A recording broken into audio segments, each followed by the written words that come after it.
welcomes you to come and play in the entertainment capital of the world. Both men's and women's champions will win places at the 2024 WDF World Championships. The Romanian Darts Festival is from January the 26th till January the 28th. Come join the party in Bucharest. Register to play by Wednesday the 24th of January. The Toto Dutch Open Darts is held from February 1st till February 4th. Registration is open until January the 16th.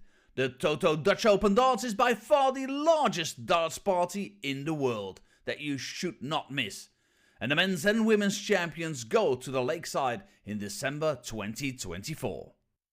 The Swiss Open and Helvetia Open tournaments are held from May 31st till June the 2nd. One of the longest running tournaments in Europe invites you to join them in the most beautiful surroundings you'll find in Europe. The Swedish Open and Masters is held from August 16th till 18th, a popular tournament for many of Europe's best aerosmiths. For more information on each of these tournaments, go to the link in the description. A special thank you to our tournament sponsors Winmore, A&G Travel Group, iDarts, Dart Connect, CT1 and Quiff.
Vidmaier also hoping to do the same following Paula Murphy's victory this afternoon. Johnny Tartar, the Kiwi who stunned Peter Wright in the New Zealand Darts Masters in the summer. He comes up against the dangerous Sean McDonald. Lorraine Hyde and Laura Turner go at each other looking for a place in the second round, the privilege of playing number one seed Bo Greaves. And then the evening is finished off with Danny Porter, who's made the long trip from Australia. He faces exciting Dutchman Arjen Konteman. To day one here at the CT1 WDF Lakeside World Championship, and we go back to the men's competition. This is the home of World Darts. This is Lakeside!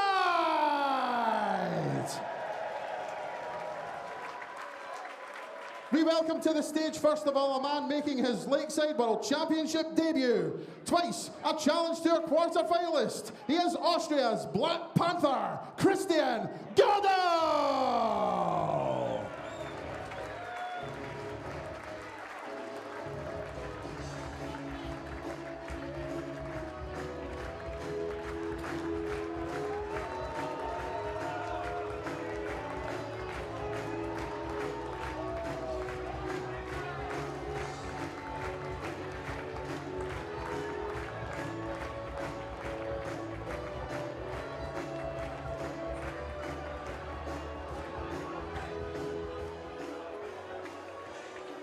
His opponent is a Challenge Tour semi-finalist this year, the former British Classic and Denmark Masters champion from England, Ruthless James Richardson!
Well, who needs an MC when James Richardson can seemingly get the crowd going all by himself? A proper darting walk-on anthem. A very good evening to everybody watching the second session of the WDF World Championship. This afternoon we saw wins for the likes of Sebastian Białecki and Rhys Colley, young stars looking to make their name on this stage. But James Richardson is a bit of an old-timer in comparison. He's only played on this stage once. That was last year. He lost in round 2 against Scott Marsh. But he is a player who has scooped big titles on the WDF stage before, the Denmark Masters and the British Classic. Arguably his most notable performance came at Alexandra Palace over 10 years ago now, beating the legendary Raymond van Barneveld, who's won enough titles on this stage back when he was pretty much at the peak of his powers. He is up against a man in Christian Girdle, who is a bit of an unknown quantity. Never won a WDF title. He qualified in the Assen qualifier at the end of last year. And since then, not really seen him play any darts. The only darts that we've got recorded are the host nation qualifier for the Austrian Euro Tour. So, Scott Mitchell, I don't really know what I'm going to expect from Girdle. No, all I can tell you, he's the second ever Austrian to play here at Lakeside, and obviously the first went on to be quite successful in the former Mensa Sulovic. One or two of you may have seen him on the telly box. Yeah, so, and he's in his, I wouldn't say he's in the twilight years, he's 43 years old, and I think that's great. I didn't really start making the TV till I was 38, so I can't believe I looked like a youngster when I started before him then. But I think everybody from that region, if you're travelling from there to here, it's not because you're any sort of mug. You can play the game. Yeah, absolutely. He did what he needed to do to qualify to get on this stage, and seemingly has decided to put darts a little bit on the back burner this year. James Richardson plays darts everywhere he can, on any circuit, whether it's this, whether it's the PDC, whether it's the Modus Super Series. James Richardson will put his name to anything. He's hoping to put his name to a 97 checkout here. He'll get one dart at double 12, which he just sends over the top of the wire. 41. Just having a little look through some info, and Christian actually made the last 16 in the World Masters in 2022. So that to me says pedigree. Second leg is Christian to That's exactly what he's just shown there. Yeah, nice start for Christian. James winning the bullseye, but already having his throw broken. Played the Irish Open last month. That was his last WDF tournament, Richardson. Got to the quarterfinals before losing to Ryan Hogarth.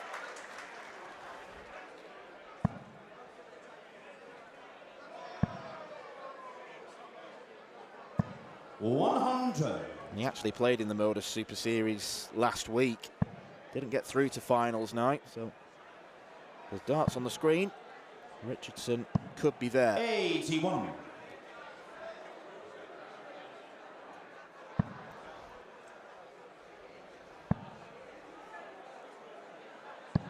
82. Been a good start from both players. Yeah, I like his throw. Girdle, he's not a lot that can go wrong with it. We all know about James Richardson. He seems to have been around longer than Martin Adams, and he's still only 49. Tough paper round up there in Nottinghamshire, I reckon. Those are the views of Scott Mitchell and not me, Dan McCarthy. 99. Can't keep hiding behind me, mate. There's only so many I can fend off. 100. And James Richardson's looking to fend off Girdle here, prevent him from taking a two-leg advantage. He's got to rely on him missing. He's not going to get the opportunity for a dart and a double. And he sets it up very well. Yeah, came out there because obviously the treble 20 and the angle of the dart didn't work for him. Tops, Richardson's tops. going tops, tops. 40. Not sure what that was all about. Christian, you but, require 32. Okay. got progressively further away. Could be awkward. Has to take a step across. No score. Same problem there. James will for require Gödel. 40. So Richardson gets back. We know he can hit one dart at tops because he's just done it. Game Takes shot on on the double second 10. leg. James Richardson. That'll make him feel better. Third leg, it's James. First leg on this stage since April last year. As I mentioned, a 3-2 loss against Scott Marsh, who was the first player to lose in this year's tournament.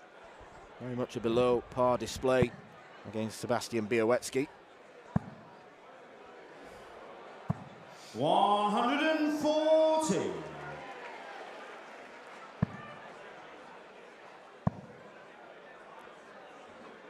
Darts clearly runs through the Richardson family. His son Josh is a pretty talented prospect. He's played on the development tour before. Won the boys' 55. title at Lakeside a few years ago. I was just about to say that. I was here then.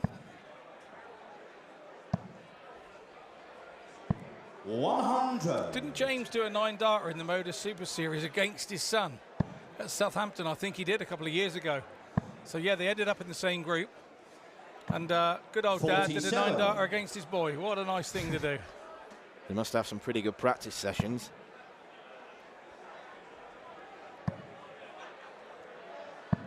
$100.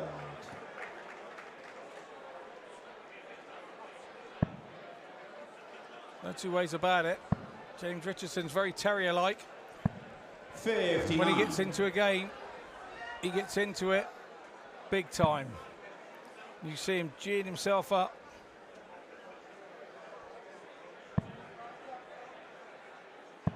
$100.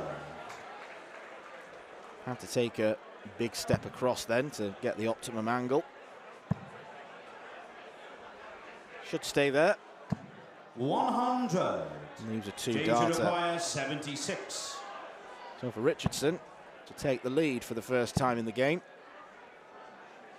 One dart at Game tops. shot on One the dart third is all leg. that he needs. James Richardson. And Fourth ruthless. leg, it's Christian. Was who ruthless. throws first. Game on. Yeah, it's a pretty big nickname to live up to, really. Ruthless. 95.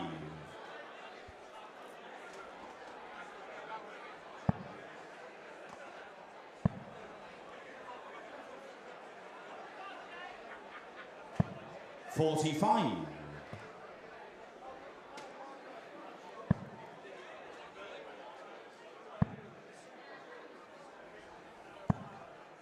$36.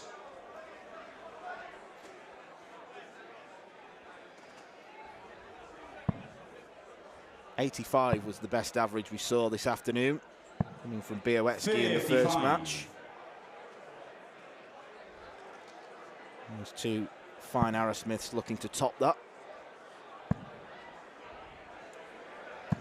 100. Richardson's had a couple of WDF title wins. He won the Denmark Masters and the British Classic in 78. 2022.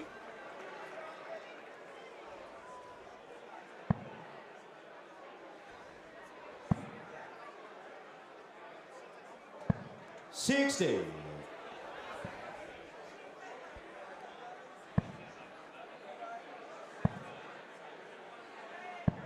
$59. Gödel looks like he's just taking it all in. He stood behind Richardson there, having a look around the place, taking it all in. Yeah, it'll feel like a 140. pretty unique experience for Christian Gödel. Has played in front of crowds before. He's made a couple of appearances on the Euro Tour. 100.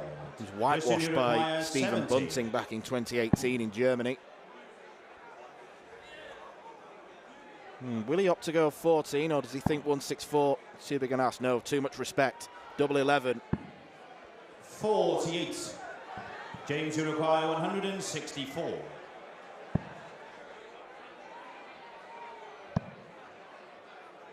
$164. He went for two treble 19s there. 60. Christian, you require 22. Went the new way, as I call it. So good dart that. Go straight at it first dart. Oh. But that wasn't so good. If you're going to split it, I like to let people have a go at a double and split it that way.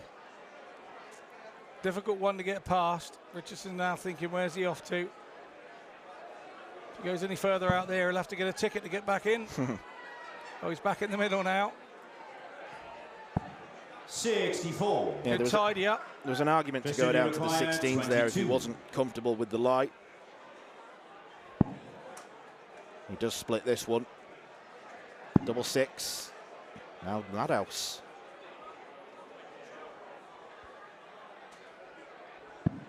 $20.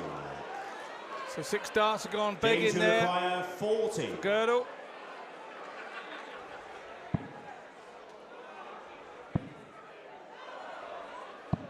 $20. 3 go begging there. Christian, you require Richardson. 2. 1 up and 1 in, we'd be saying down the pub. There's the 1 up. There's the 1 up. No And there's score. the 1 in, but it's the wrong side of the wire. James, you require 20. Well, beginning to lose track of the missed doubles. Game shot. Double 10 First does set. go for James Richardson. It's a 25 darter to seal the first set.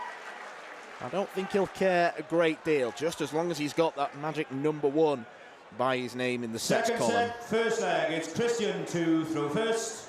Game on. Christian did the right thing there, went to the table, had a sip of water, just took a little break for 30 seconds and then 100. came back in. It's like a fresh start. We were talking about this afternoon. Once that set's gone, you start again. 140.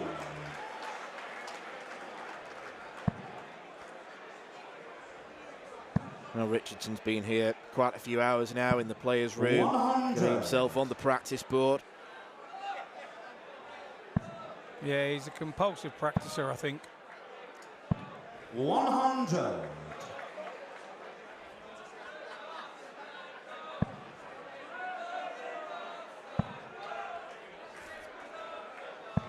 $60.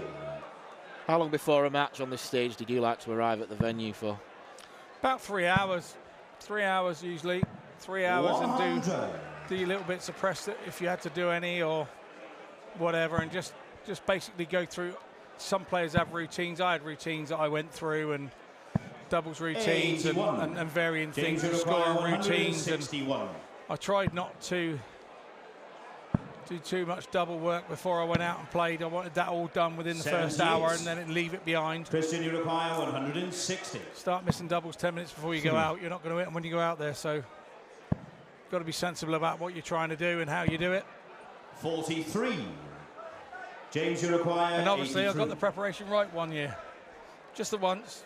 It worked. One more than most. One for double 16. 51. Well, I don't mind that shot because This hitting is the bull or required 25 means you don't have 117. to go back to the bull for the out shot.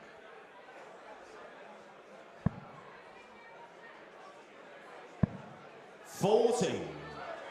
James, you require 32. Not sure what that was about from Godel. Richardson now, like a terrier, And on a shot for the sausage. first leg. He's in James there. Richardson. Second leg is James to throw first. Game on. It's not been the best doubling display so far, but the important thing is Richardson has now won 4 legs on the bounce, and he hits his first 180. Trying to go through those scoring gears. Yeah, definitely on his pomp now. His confidence is rearing. 80.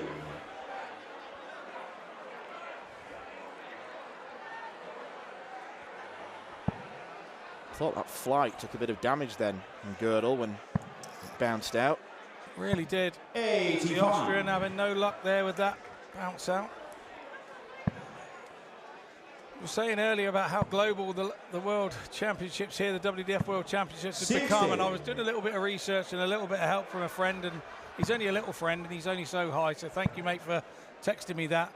And he said we've got 22 nations playing here this year, 4 more than the record amount of 18 of last year. So it's great to see that the WDF are offering these opportunities to many, many nations 59. and making James our World Uruguay, Championships 96. here truly global. Yeah, it certainly is great to see all the representation as Richardson wants 80. double eight. He's in a hurry here, isn't he? Yeah. 87. Yeah, I wonder if he's got James a Vindaloo Uruguay, waiting for him 16. in the back room. Maybe he's just had one. There's a reason he's in a hurry then. That's the reason he's in a hurry. In charge and the second leg, James Richardson. Third leg, Christian to throw first. One leg away. In record time, we've barely been on stage 15 minutes, I don't think. 60. Must be demoralising if you are on the wrong end of a really, really quick game. You almost wonder whether it was worth the time coming. You wonder whether it was your year 100. travelling to get here, I promise you. All your friends are in the crowd. It's heartbreaking. It really is heartbreaking, but it's character building also. 119. Good pick up there from Godel, but 96. Richardson picks up another treble. 44.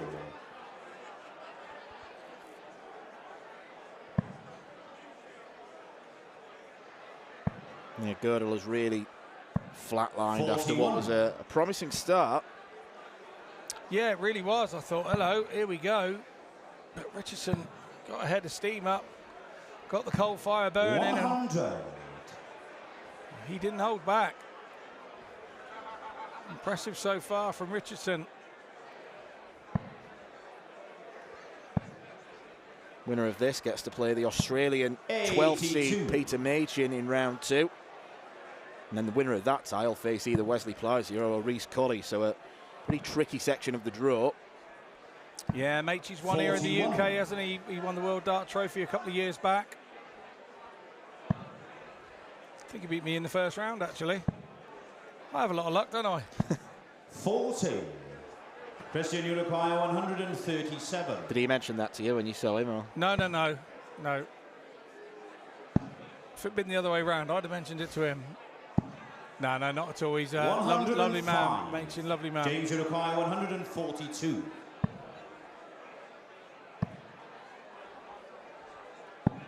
90. Christian Gödel hasn't had a dart at a double since the Fafathon that ended set 1. These are well thrown darts, just not going in. There we go, we're in the bottom corner. Game shot and a And he third deserved leg. that. Christian Gödel. You could hear the collective ooh in the crowd then. Fourth leg is James Well, I So don't close. think they In. knew whether it was in or not. One or two have been in since 12 o'clock. One out like 20 past 7 in the evening. 140. Well lubricated, I think is the word we'll use. Refreshed. Refreshed, yes, I like it. 60.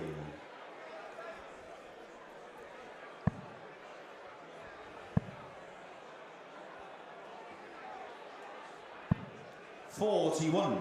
Well, Richardson with the darts, he's that 41 on top of what he's ahead here.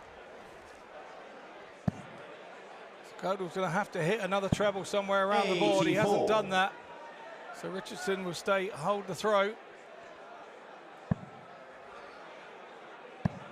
And he'll definitely hold the throw now. 140. Looking to canter towards the finishing line now. I think he's looking to gallop towards the finishing line. Want to get it done and dusted and off of there as quickly as he can. 100. 140 would be lovely. Got to be a big safe 20 though. 140. And it is. Yeah, wisely done. Used all his experience there. These are probably the last 3. 140. James Darts. Uruguay 40. Gödel's going to hit on that stage. And if it's a 140, what a way to go out. Oh, He's having a look at the score there. Do I need to go for it? You shouldn't be thinking that, James. 35. Should have known that before you went to the Christian, you board. require 117. 3 darts for the match. To save himself, Girdle wants tops. 77. Oh, that's unfortunate. James, you require 5.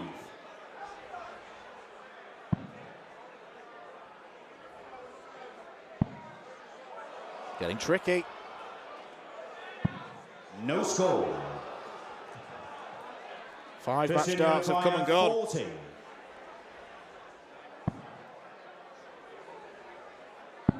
In shot on the 4th leg, Christian Girdle. Girdle gobbles double 10.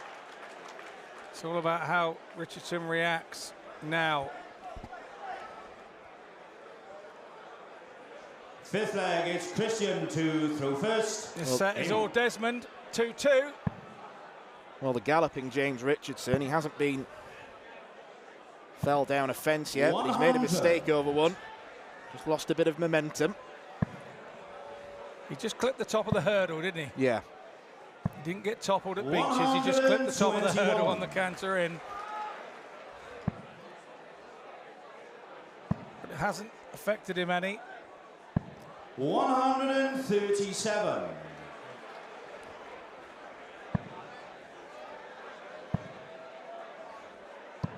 100.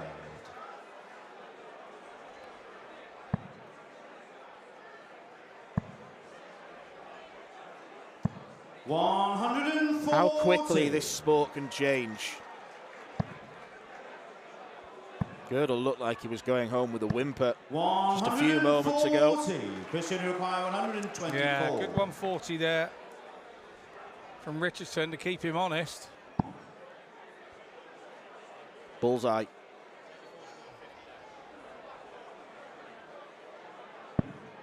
And he can't take it. 87. And that's a 13 as well, so it makes it awkward. 140. So he will be coming back at the 37. 60. This is to Christian save the require set and go one 37. apiece.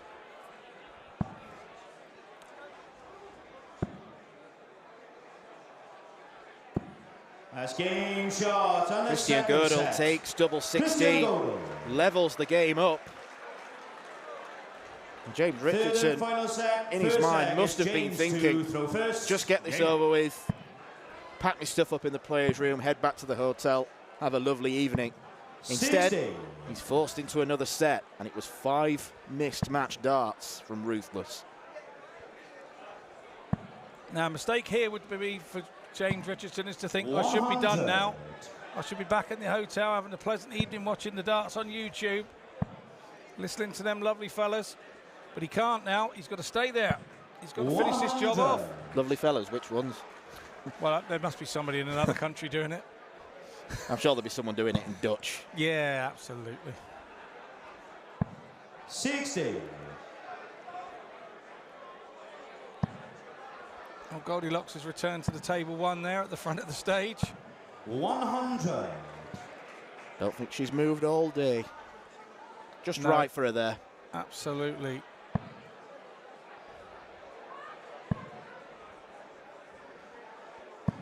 $60.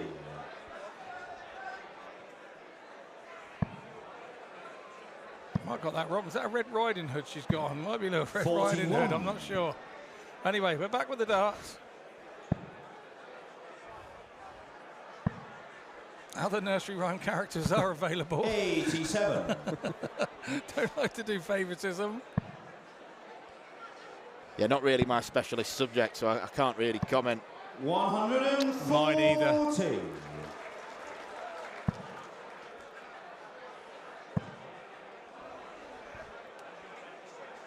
Treble 18 would be the usual switch. 134. James would require 60. I'd have filled it up and left 14, me. Put him under pressure. Wow. Hole in the 20, I'll Game leave it. That shot would have on been the good. first leg. James Richardson. And what a marker it proved to be. Second leg, Christian to throw Margaret did first. prove to Game. be.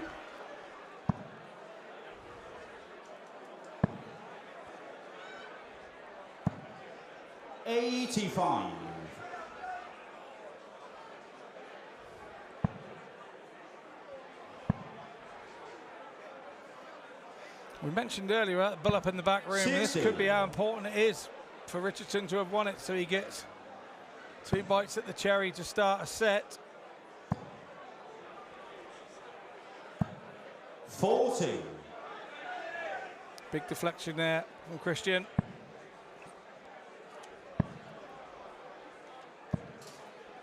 $77. James Richardson, the first player this evening to get blinded by the light in the box under the board.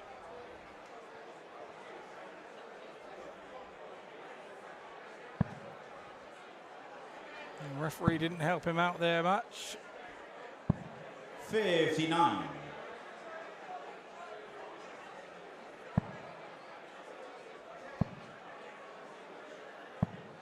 $100.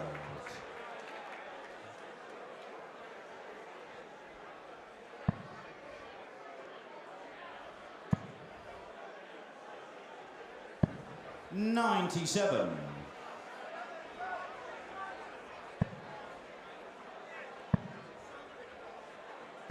$121. Excellent recovery.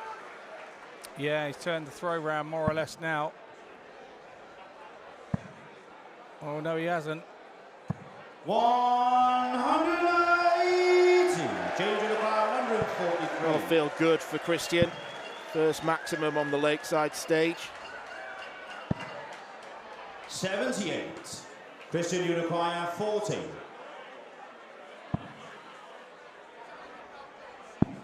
Game shot in the second leg, Christian. Second time of asking. Christian Girdle gets the game back level. Third leg is James to throw first. Game.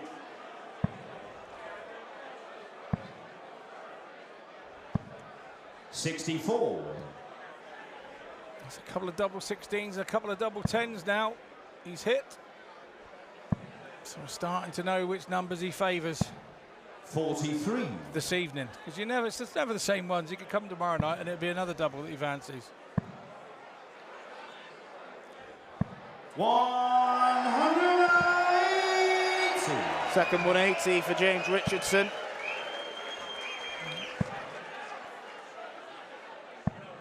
$45.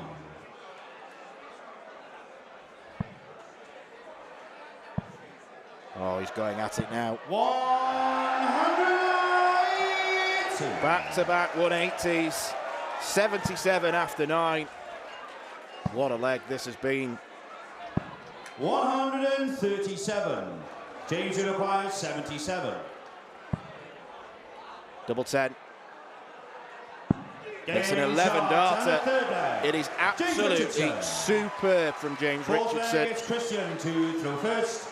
And he is one leg away from a place in round 2. That's why he's called ruthless. Just rewatch that 41. last leg. No, impressive display from Richardson. Really got the crowd alight nice and early this evening. 135. Multiple ton-plus scores from him. 97. No good leaving him in the practice room. You've got to bring him out here and use him on the stage.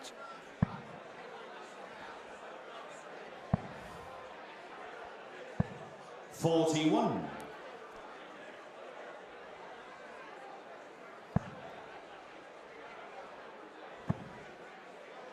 Oh, he's got to switch, surely. Yeah, he does. 139. Yeah, it was a bit risky, but what a good visit.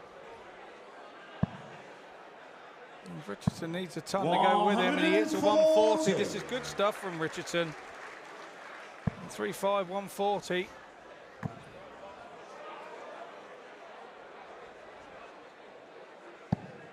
$121. Both players giving it a good go, throwing with freedom here. 140. Christian, you require 103. 135, 140, 140 from Richardson. Mighty impressive. 97. And that's James, a good you require setup. 45. You like to think, you're going to have to think that, going to pray that Richardson misses.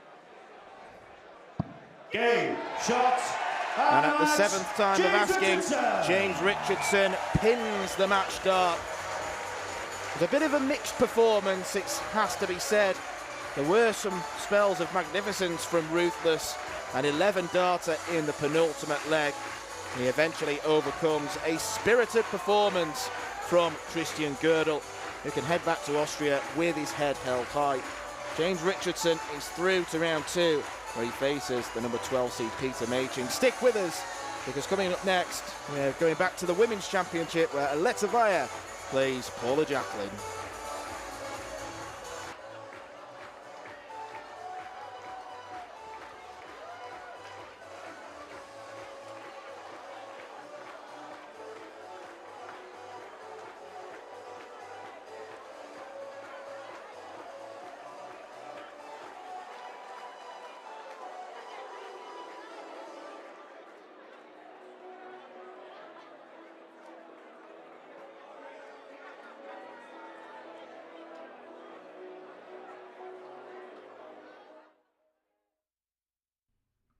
This program is brought to you by Benji Marine Engine Repair and Trading, specialized in Wärtsilä engines with a 24-hour-a-day, high-quality, worldwide service.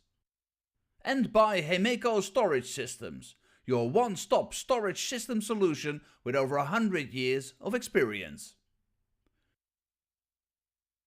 The 45th annual Win More Fleetwood Memorial Las Vegas Open will be held from January 19th till the 21st. Sin City welcomes you to come and play in the entertainment capital of the world. Both men's and women's champions will win places at the 2024 WDF World Championships. The Romanian Darts Festival is from January the 26th till January the 28th. Come join the party in Bucharest. Register to play by Wednesday the 24th of January. The Toto Dutch Open Darts is held from February 1st till February 4th. Registration is open until January the 16th. The Toto Dutch Open Darts is by far the largest darts party in the world that you should not miss. And the men's and women's champions go to the Lakeside in December 2024. The Swiss Open and Helvetia Open tournaments are held from May 31st till June the 2nd. One of the longest running tournaments in Europe invites you to join them in the most beautiful surroundings you'll find in Europe. The Swedish Open and Masters is held from August 16th till 18th, a popular tournament for many of Europe's best aerosmiths. For more information on each of these tournaments, go to the link in the description. A special thank you to our tournament sponsors Win More, A&G Travel Group, iDarts, Dart Connect, CT1 and Quiff.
Ladies and gentlemen, we now return to the women's competition here at the 2023 CT1 WDF Lakeside World Championship. And we welcome to the stage a lady playing in her 7th World Championship.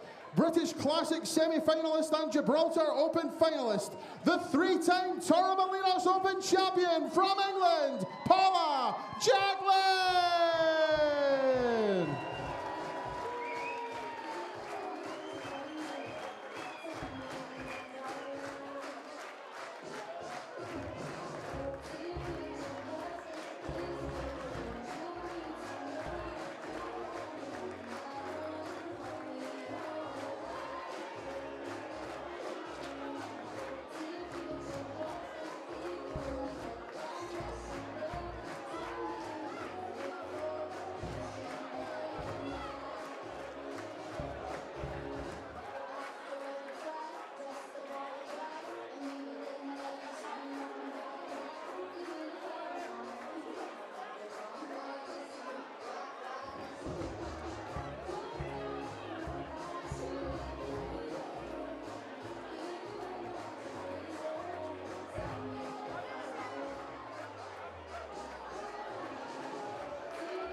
Her opponent makes her Lakeside World Championship debut, the reigning Croatian Open and Czech Open champion from the Netherlands, Aletta Vaier.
Welcome back to Lakeside, where we play our 3rd game in the Women's Championship of the tournament so far. Veronica E has managed to get a win against Jo Clements early this afternoon, and then Paula Murphy at 67 years old. We were speculating whether she was the oldest player to ever win on this stage before. She got the job done against Almudena Fajardo. It was a really good game in the women's tournament. Paula Jacklin is a year younger, playing in her 7th World Championship. Now, what she hasn't done in any of those previous 6 appearances is managed to win a game. She's looking to break that duck and make it a case of lucky 7. She did get her highest average last year in defeat in round 1. That came against Rianne O'Sullivan. It was a straight sets defeat. But she is coming up against a rising Dutch star in Aletta Vaier, a 6-time tournament winner in the past couple of years. 5 of those have been silver-ranked tournaments as well, so she's certainly built up her ranking points. Wins this year in Czechia, 2 in Croatia. To throw first. So she will probably enter this game as the favourite, and if Paula is to win and finally get a win on this stage, she's probably going to have to raise her game. I think Paula has the game, there's no 2 ways about that. But there just seems something about here, and I've got to say, I came here 3 times without a win, and it does start to play on your mind massively. 58. And I used to have people come to me and say, yeah, Scotty, you've been to Lakeside and you've lost 3 on the trot and you haven't won a game yet and blah, blah, blah. And you just say, well, I suppose being here 3 times and having lost is better than not being here at all. Absolutely. And that has to be your attitude towards it. Yeah, she's doing enough to qualify for these tournaments. 44. Came via the ranking table. Aletta tops the Western Europe regional table qualifiers. That's why she's participating. 100.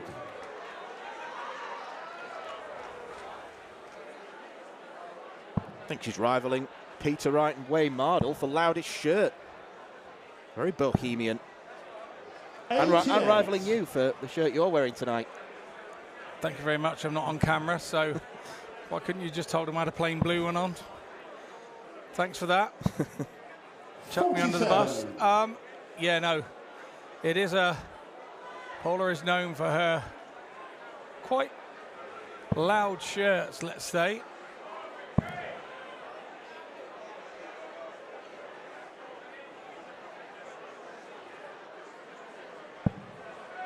'57.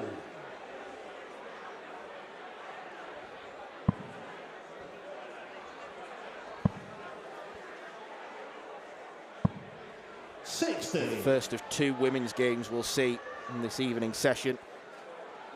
Second one is the penultimate game. It's Lorraine Hyde against Laura Turner. Really fascinating contest, that one. And the chance to play 100. Bo Greaves as Paula Jacqueline does land a treble, so she is first to a finish. And Aletta should get to a better one. 99. Good thinking there from Aletta, having to go down to the 19. She had a wobbly one in there.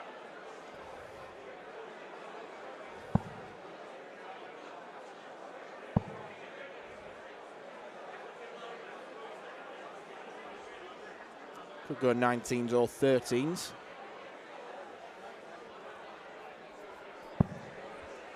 '94. For the former. You require 77. Saw James Richardson take this for an 11 darter. This would be for a 20. 57. He doesn't get either of them. Paula, you require 60.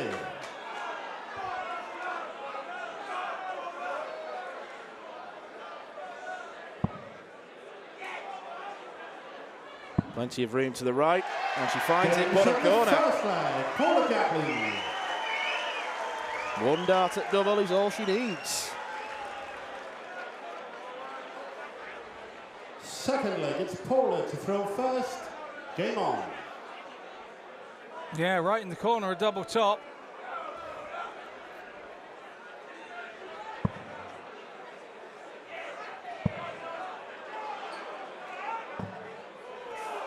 $135. Mega deflection. Did she retrieve that? Should that have counted? I don't know the rules on that. I think the caller had called it, so that... Yeah. 30. I think that's the most simple principle you follow in darts. When the caller's called it, that's the score. That's the score, yeah. It was definitely in the board. There's no 2 ways about it. The point was in the board.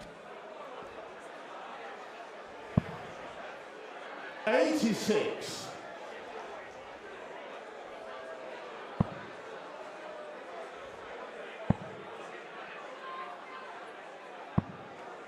$45. Winner of this plays Dieter Hedman, so if it is Paula that gets through, I don't want to speculate about what the combined age is. I don't think I dare. I'd have to take my shoes and socks off, I think, to have enough digits to count. 60.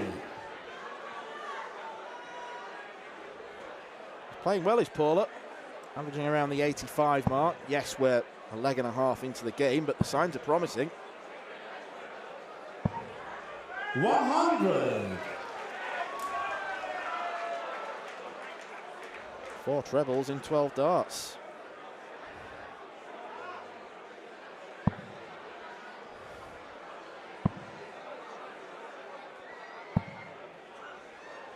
95.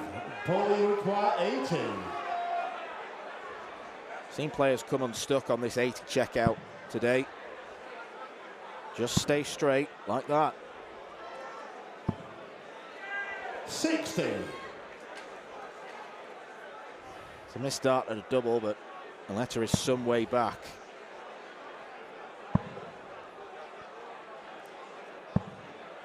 $45.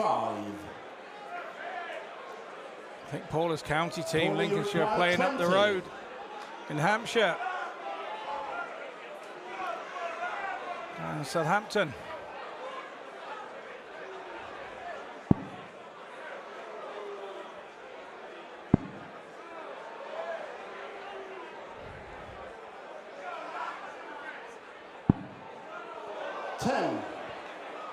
Well, again, it's no massive disaster, but it does leave her on the awkward double 5.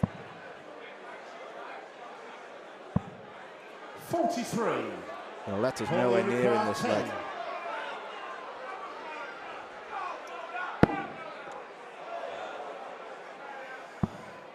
Game from the second leg. Paula Gatlin. It's a super adjustment, you've got to say. Absolutely, the marker was a touch high, but it made no difference. Yeah, you only ever hear that particular noise, that clang, when the dart hits the metal number on the outside.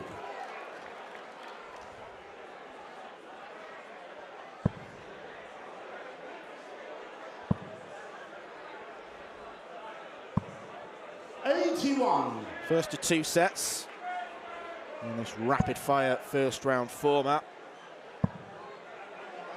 There's very little margin for error. 140. No, there isn't.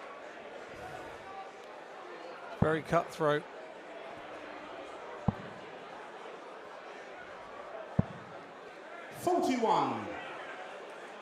Put a bit of shoulder in that last dart.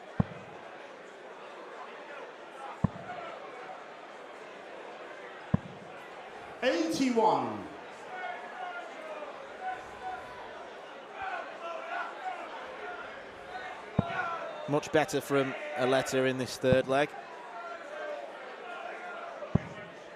59. She's got a bit of room to breathe. She has indeed. That's a way of just 60. not kind of finding any consistency. It's feast or famine for her. So the big numbers. 83. Aletta, you require 120.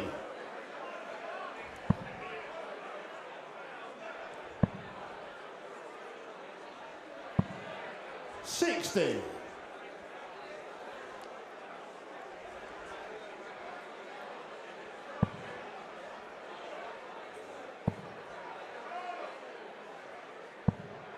60.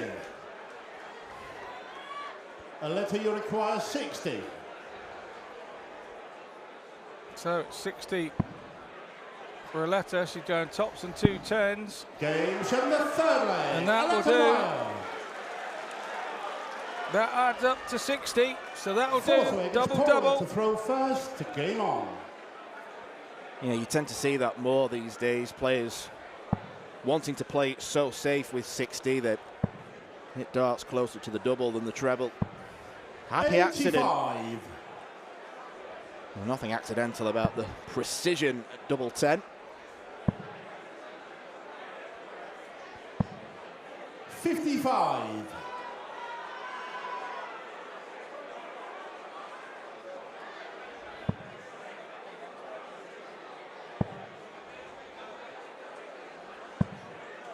68.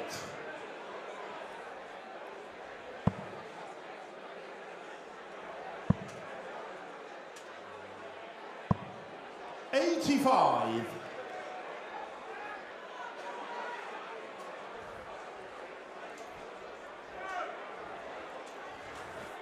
'I mentioned Paula Jacquelin's rotten record in this tournament. Not only has she never won a match, she's never won a set.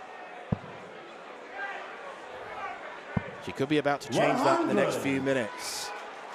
It's all about doing the right things in the right moments for yourself and hoping your opponent doesn't do them. 60. Weah has a really nice throw. It's a positive throw, it's a straight throw. 34.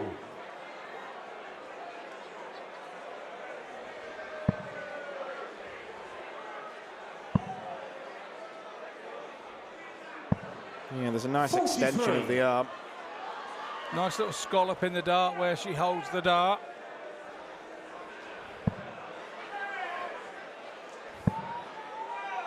Did you ever experiment with equipment like that? 64. All the time, mate. I used to, yeah, all the time. And then you find something that you're happy with and you have some success with and you just stick with it. 55. Paula, you require 150. So we go treble 20s here. Not to be this top. Should probably stay there. Not sure where that one is. Blocker there on the... 40. So it was in the one. So Aletta needs a treble, and that's exactly what she's done. Will she go downstairs or stay there? She 100. stayed there. Paula, you require 110. Paula just checking across to the screens to see what she's got going on. 36. Wanted the treble 18 and require the treble next 103. door. And a late release means that she dragged it into the 4 segment. She's going to come back to the board though. 55. Paula, you require 74. Lovely. Double 16. 42. 2 darts for the Aletta first set require have been and 48. gone.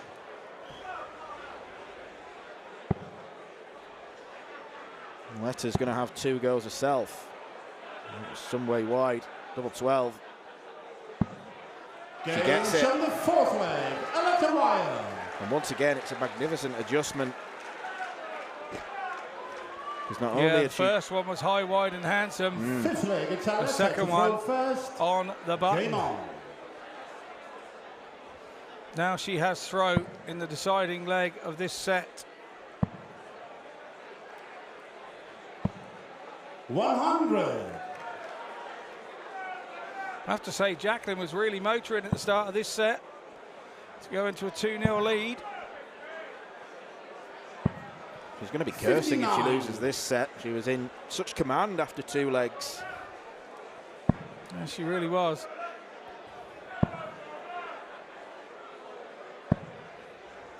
$85. She has brought a few with her tonight. There's 800 in here tonight. 800 tickets sold. 43.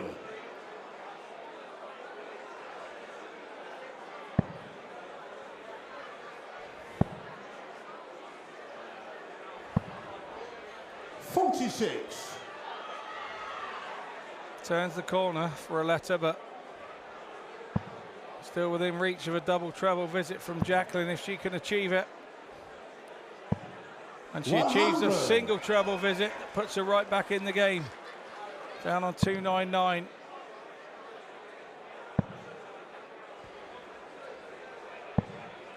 $22. I think you could see the look on Aletta's face there. She wasn't happy with that 22. So a big chance for Jacqueline. 45. She too gets a deflection.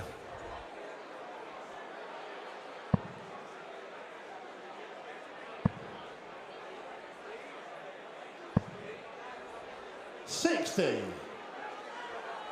All 3 round the 60, you could say they were on the wire. You could, but you shouldn't. And I did. 47.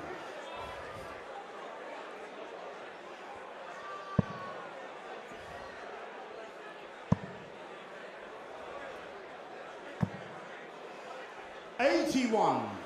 Now that 60 came in very handy indeed.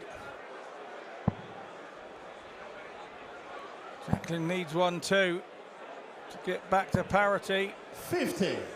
It's unfortunate, 2 treble fives. 107. A single 20, she hit trebles, not where they wanted to be. Treble 20 would have left double 19. 78 now, got to hit the big numbers, but it's tense time. It's 157. deciding leg of the set. Well thrown dart from Paula, not quite going in there. 60. Aletta, you Turns require the corner on 77. 60, so Aletta should get a dart at a double. She's going to. 37. And that one was on the high side too. Paula, you require 97. So far away that the camera didn't even pick it up.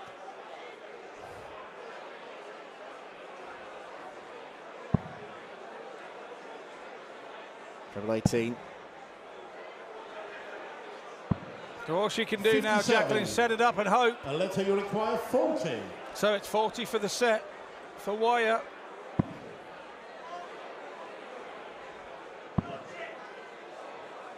Down for double 10. 30. Aletta Vaya wastes the chance. Paula, you require 40.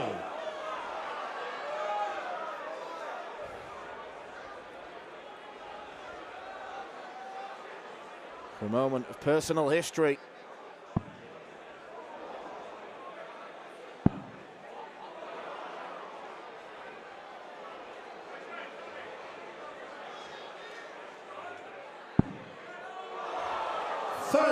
Not happening for her. Aletta, you require 10. A real scrappy leg of darts.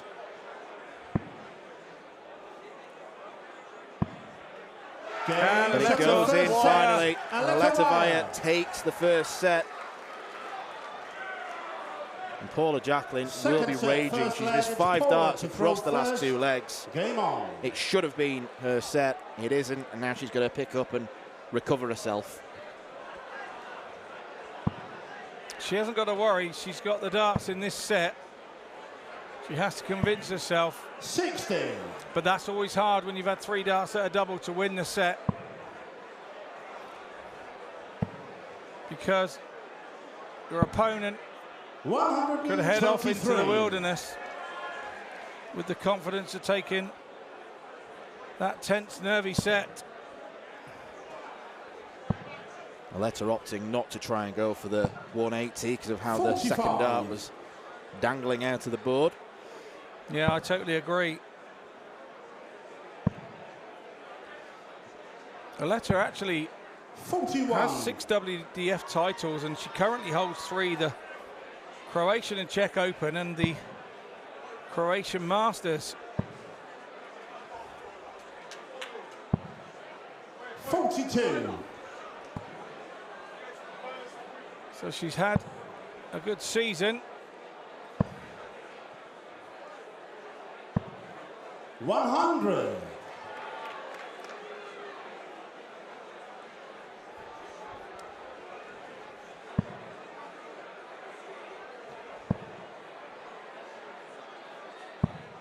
$99.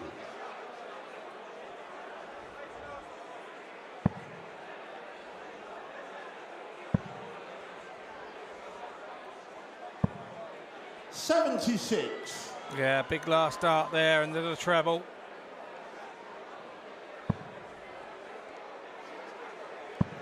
Just get her down to a finish. 41. Aletta, She'll you probably require be better served just 161. setting this one up as best as possible. Might use the bull. 60. She opted to stay up top. Jacqueline only a treble away. It has to be the right treble.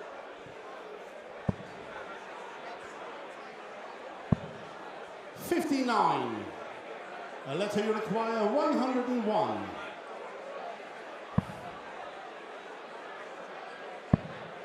Double 12. Double 12, yeah.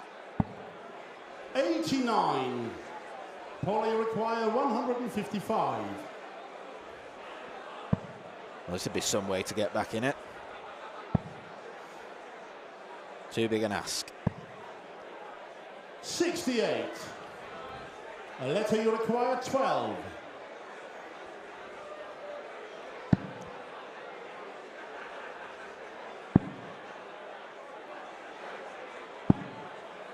Six.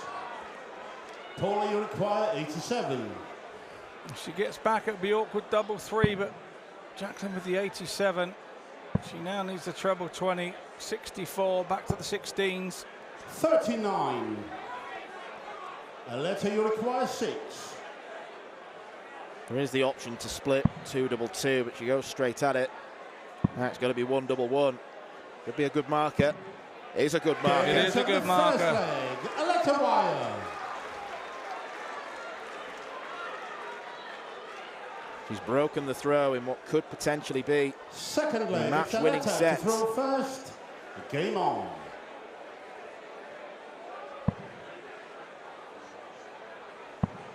I don't think she'll be particularly happy about how she's played, but 100. she's doing the right things at the right time, which is all you can ask for. I think we all want to go up there and do 100 averages in the first round and set a stall down and let our opponents know what's going on. But the most important thing, as I said earlier this 100. afternoon, you don't feel like you're in the tournament until you've been through that first round and you win your first round game. So that's all it's about. It's important to win. 83. Averages. I've never seen the average put on a trophy. Although I had 93.8 when I won here. I don't know what I had. I just made that up. Sorry about that. 26.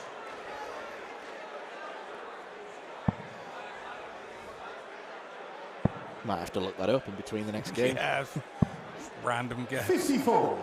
I had no idea what the average was because I didn't worry. Just wanted to put the check under my arm and go back to the players' room. 61. And look at the names on the trophy. Certainly joined a star-studded cast list.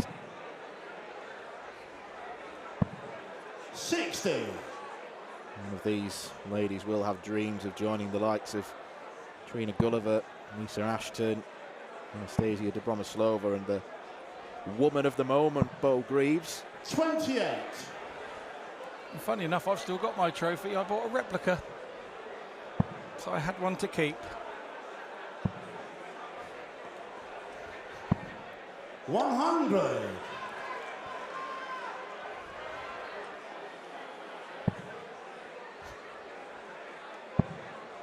Letter Wire finds herself down on 104 when she returns. 58. A letter you require 104.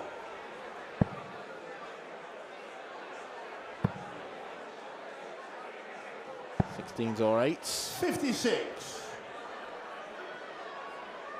Paula's got to find something big here.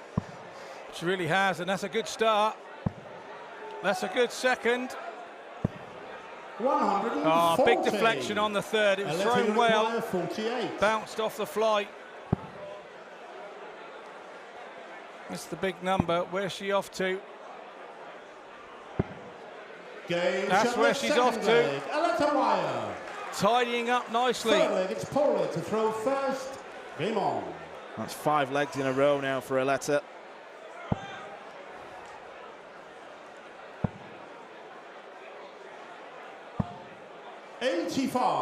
Jacqueline throwing to stay in the match.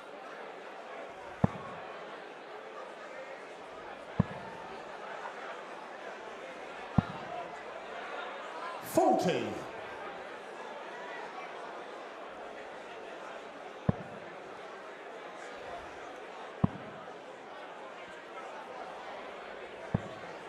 $60.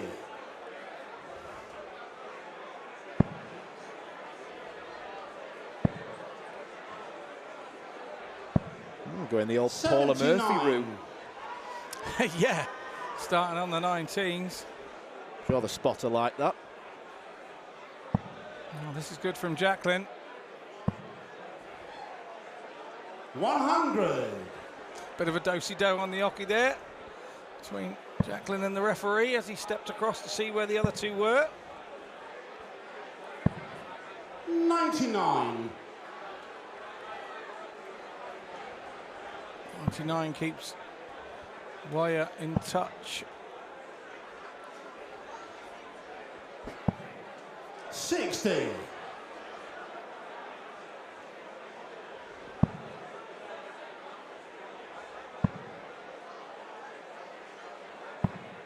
59.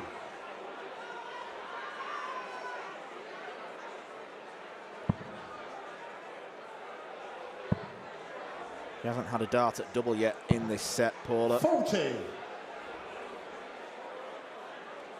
was going to say she should change that, but maybe not after that poor visit of 40. Still may well do. Aletta, 24. a wrong time to have 156. stray visit.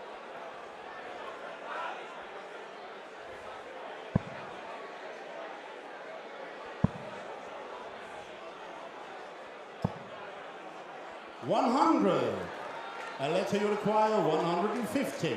Another good visit from Jacqueline there. Needs a treble to keep the Jacqueline throw under pressure. 44. Not going to be this 56. time, so Jacqueline, to take her first leg of this set, needs tops. Really takes her time.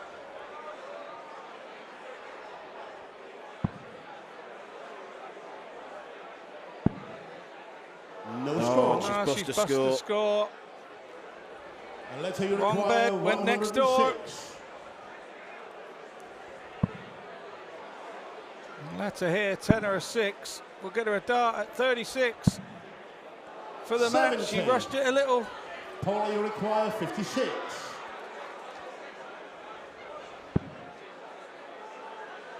Oh, that's a nervy dart. Instead of getting 2 at it, she's now just got the 1. She has to make it count. 16. She doesn't make it count. A letter you require 36. Wow. Double 9. Tricky switch does prove tricky. No score. Paula, you require 40.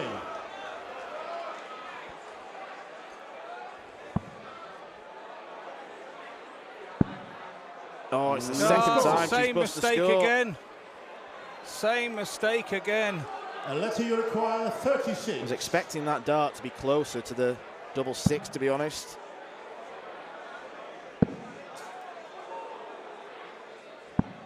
Six mismatched darts now. This is a tense 18. time.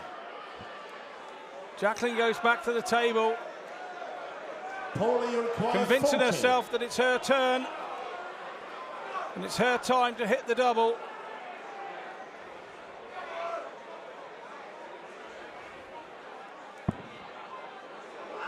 So close. That one isn't. 30. A letter you require 18. It's a real slog. No score. And let her bust the score. And on we go. Paula, you require 10. Unbelievably tense moments here.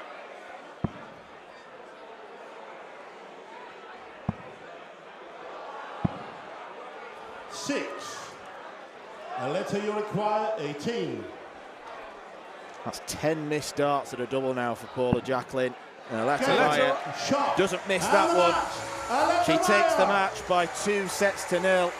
And Paula Jacqueline's Lakeside curse continues. Still she awaits her first ever set in this tournament. Aletta Vaya knows she'll have to play an awful lot better in round 2 if she is to defeat Dita Hedman. But she did enough to get the job done. Aletta Vaya has beaten Paula Jacqueline by 2-0.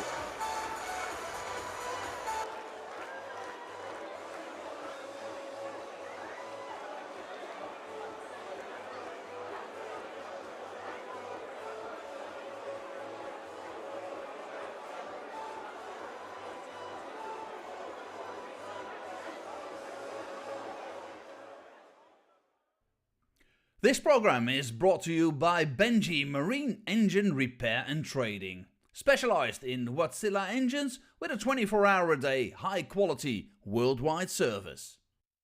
And by Hemeco Storage Systems, your one-stop storage system solution with over 100 years of experience. The 45th annual Win More Fleetwood Memorial Las Vegas Open will be held from January 19th till the 21st.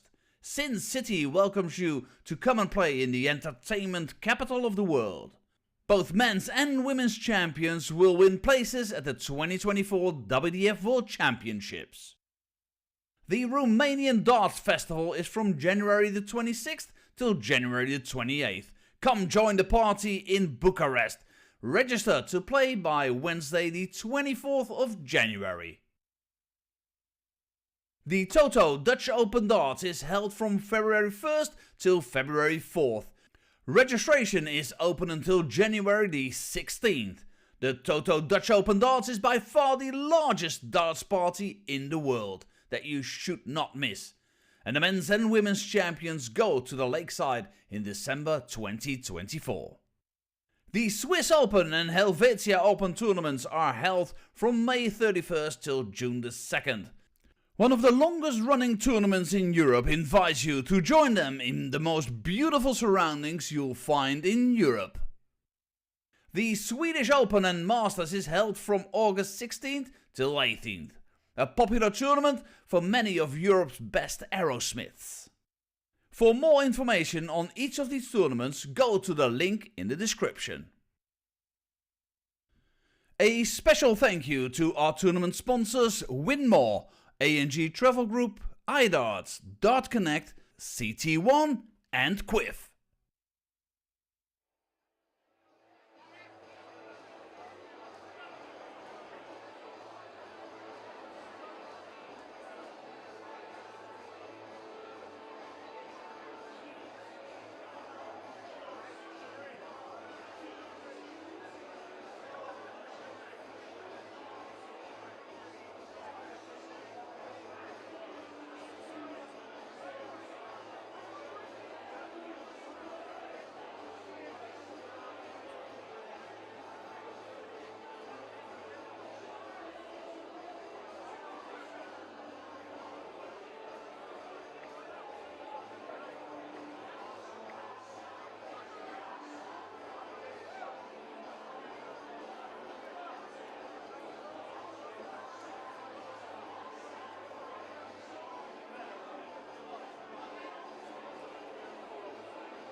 Ladies and gentlemen, we now return to the men's competition here at the 2023 CT1 WDF Lakeside World Championship.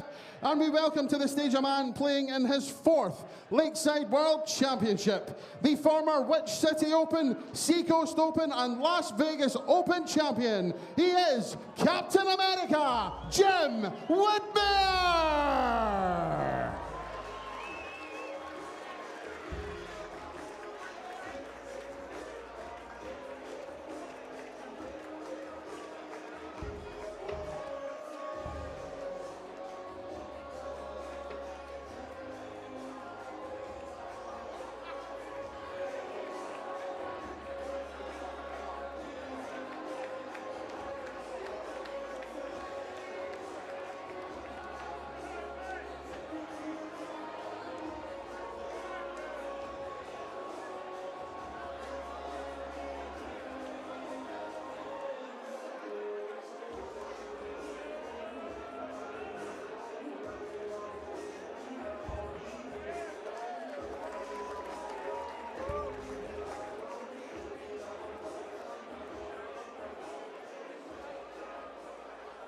Jim's opponent making his Lakeside World Championship debut is a former Budapest Masters and twice Budapest Classic champion, the reigning Hungarian Masters champion from Hungary, the planner, Patrick Kovács!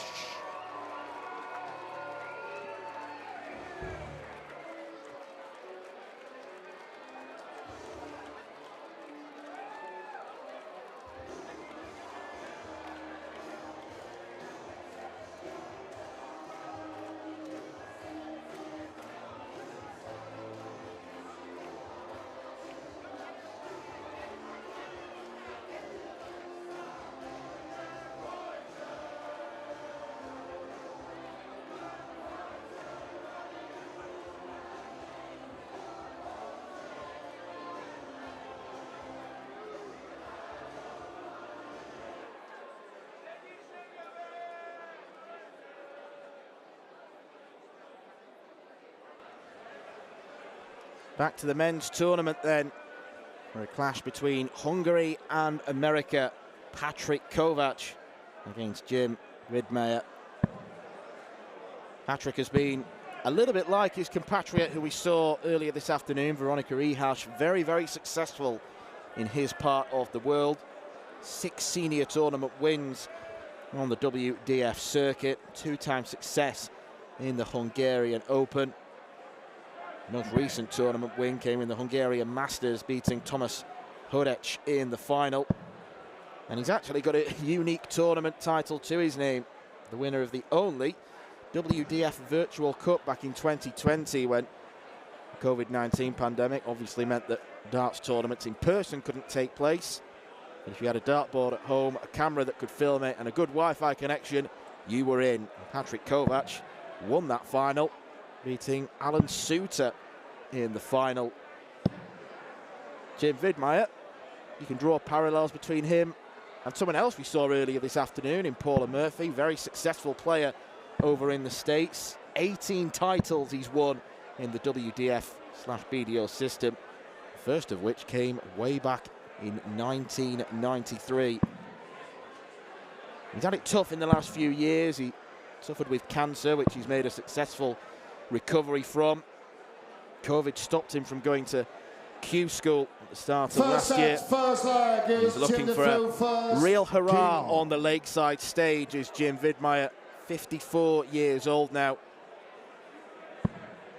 And he is a little bit like Paula Murphy in that he's used to winning a lot of games, but this is going to be a big step up for him.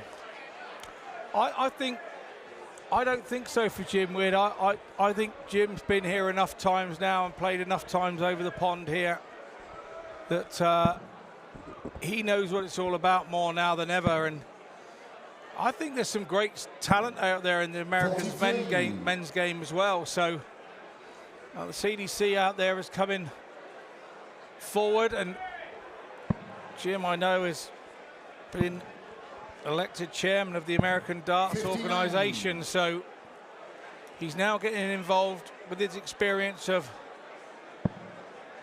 running the organization and that's a good thing. 56. Yeah, I think it's fair to say in Jim's defence, he's had some shocking draws in his previous 3 World Championships. 2014, out first round, lost to Stephen Bunting. 2015, lost in the second round to Martin Adams. And then in the prelims 4 years ago, he was beaten by Nigel Hayden 3-2. He certainly knows how to pick him. He really does, because 2014, Stephen Bunting went on to win it. 2015, Martin Adams nearly went on and won it. Yeah, who won it that year? No idea. And yeah, no, exactly. He's a class act, and I remember spending some time here with him, and he was trying to teach me how to play cricket and the tactics of how to play cricket. He is a masterful cricket player in America. He knows all the tactics, and he just said the more you play it, the more you work it out. 58. And every time I went somewhere thinking I was going to get him, he went somewhere else, and I was going, why have you gone that way? And then he would explain to me why, and it still made no sense whatsoever. He is a masterful 52. darter. Should clarify, by the way, that is darts cricket. I don't think cricket, he gave you a helmet yeah. and a set of pads, did he? No.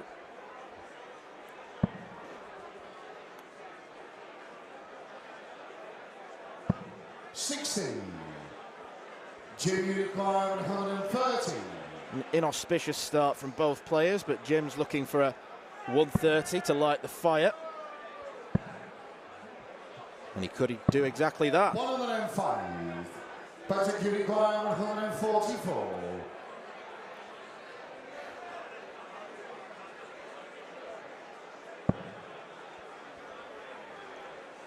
Doesn't like that one jot.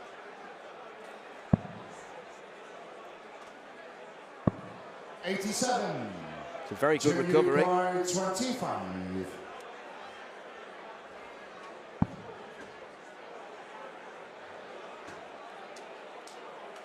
Seen that a bit too often today. Players missing the big number. That was only just in the single 5. Yeah, it was. 57. So 57 for Patrick. Is this the first ever leg a Hungarian darter has won at the World Championships? 37. No, it's not to be. Jim, you require 8. 2 missed darts apiece on the outer ring. And it's been shown the first. 5th time of asking. Jim Widmeyer takes it, holds his throw. Game on.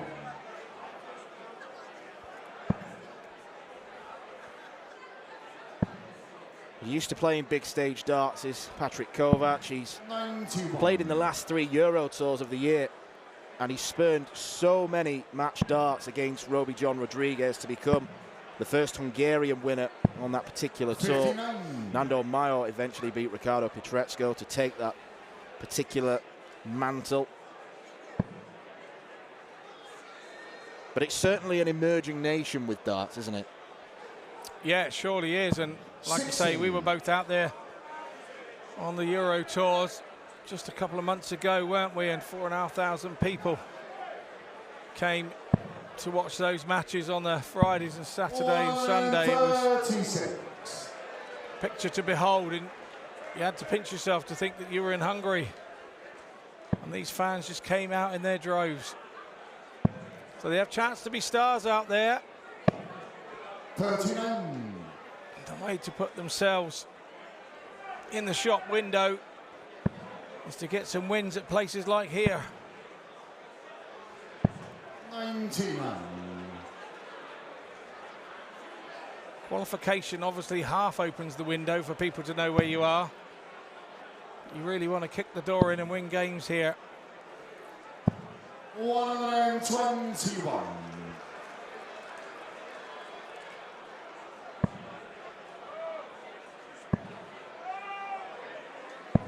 123. Certainly displays his national identity on his shirt as Jim, doesn't he? Yeah, there's no doubt where he comes from. He was based in New York for many, many years and moved down south.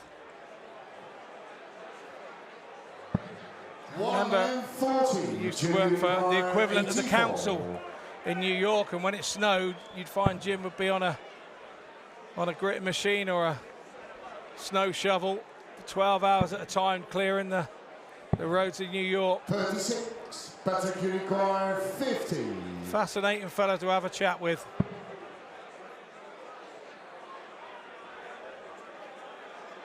Double 16. And that's been short. Patrick takes it. Better go fast.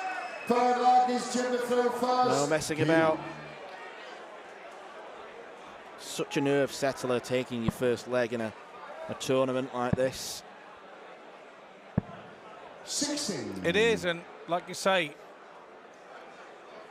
he'll be in the Hungarian version of Trivial Pursuit, won't he? He was the first guy who was the first Hungarian dart player to win a leg at the Lakeside. Yeah.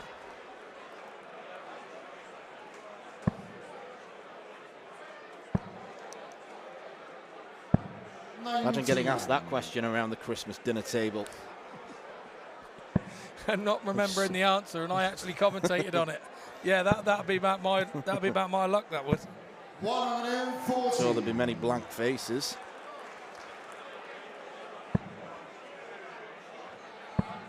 Good start to this leg from Patrick, looking to take the initiative, take the throw.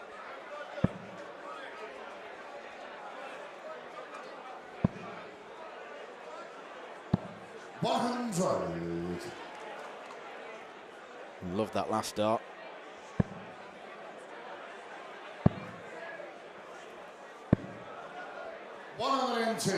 Good use of the board from Jim. 121.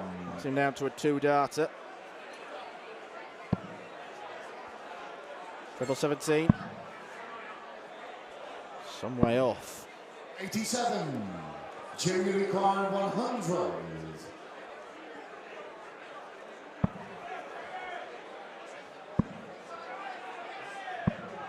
Teased us with the old tops, but Patrick is going to come back for double 17 unless he opts to split. Which he doesn't. Straight at it.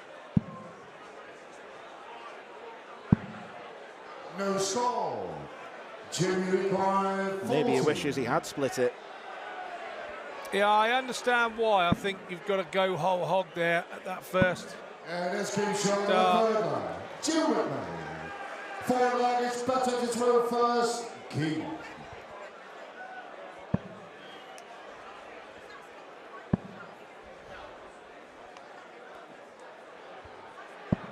$41.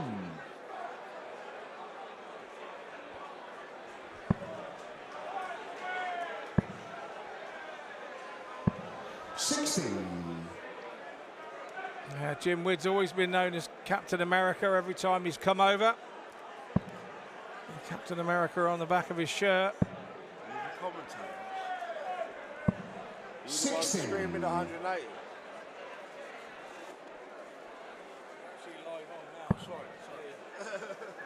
I thought you were screaming 180. 136.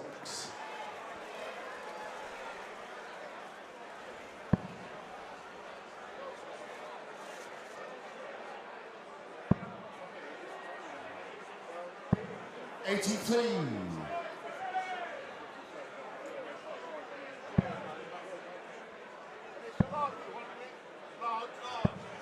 53. Lost its way a bit, this leg here in the middle. Here we go. It's found its way again now. 140. All you need is a little pep talk from Scotty Dog. Well, there was a pep talk. I was just trying to make head to tail of where it was going wrong, really.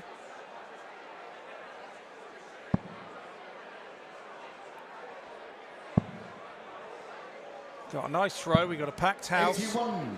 Junior require 152. Over 800 in this evening.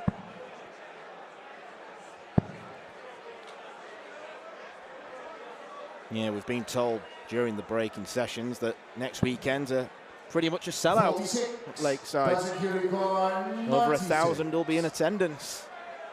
Yeah, Friday has a few tickets left. Sunday, the finals day, has a few tickets left. Saturday is sold right out. Double-double. 77. Can't follow it. Jimmy required 106. For the first set. He wants double 16. 74. Security required 19.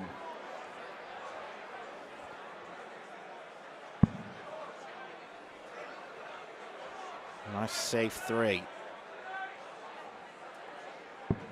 And it's been Going all the way forward. in this first set. Fifth flag is Jim the throw first. Game on.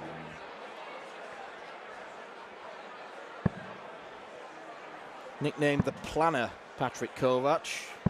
100. Don't know if he works in logistics or something. I don't know the origin of that nickname.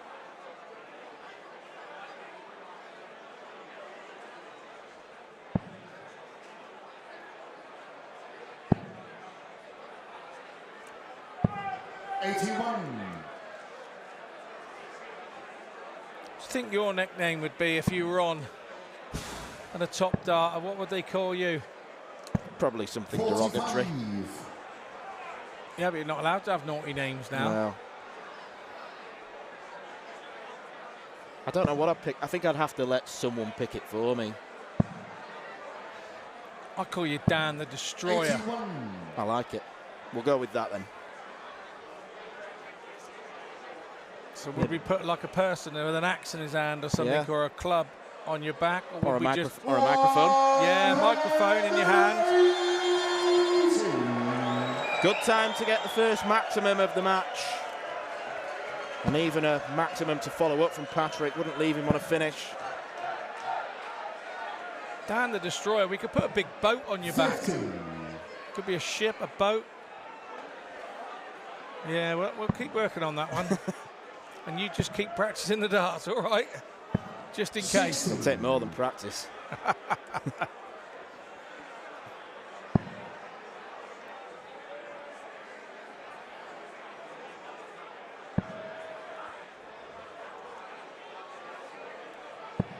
$97. Jimmy required 116.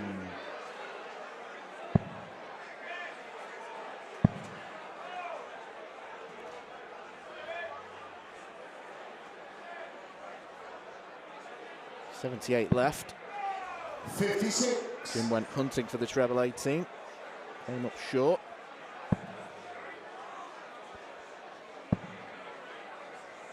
Could leave some pressure here. Could Kovacs. 100. Jimmy requires 60. For the first set. And it's been shown in the Finally, he first gets set. it. Jim Whitman. Second set, first leg. It's better to throw first. Game on. Could have won the first set in the last leg, but it matters not. Jim Widmeyer halfway to victory. Yeah, the 54-year-old using all his experience there. He's been here and had 57. that task set him before and probably not converted. When you've been here a couple of times before, you learn to convert those so that you can stay here longer in the week. 88.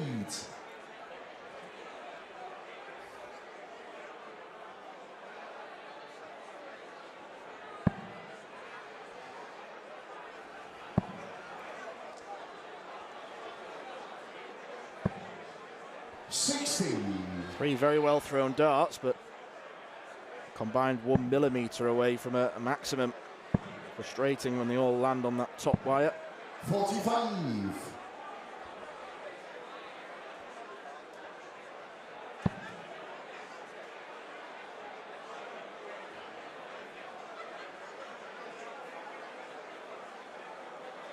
I don't know if Patrick is feeling the chills a little bit. He's one of a number of players. It's more of a modern phenomenon who wears the skin underneath 84. the shirt. I don't know whether that is for warmth or for something to do with the muscles or Well, between sessions, we did actually go out the back room, didn't we? And it's definitely a little bit chillier in the practice room than it is here in the auditorium, but that generally happens because of the amount of bodies here in the auditorium. 58. And there's some big sort of glass windows that go out towards the lake out the back, and I don't want to be an old man, but if the curtains aren't drawn, it does let the cold in with the cold glass. So maybe the curtains should have been drawn earlier today. Maybe the warmth would have stayed in a little more. 100. Junior require 130. Yeah, as a dart player, you've got to be able to adapt to play in many different conditions. 65. Never always going to be to your liking. 142. That's your energy conservation lecture over from Scott Mitchell. Draw your curtains. 52. Junior requires 65.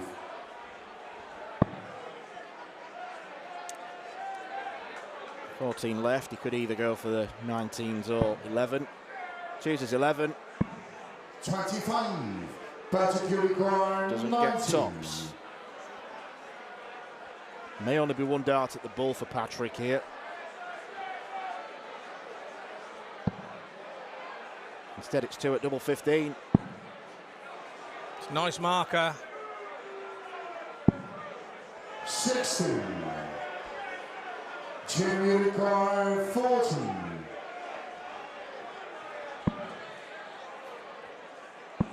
And that's been short of the first side. 2 Whitman. 40's not a problem for Jim. Second leg is Junior third first. Game on. You can very much tell that he's a tops man. That's 3 of the 4 legs he's won, being on that particular double. 98.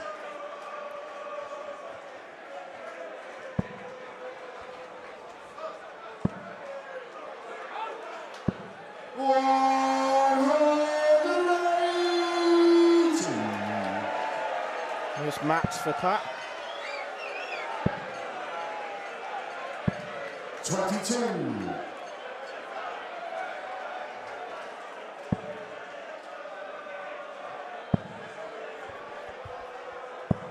58.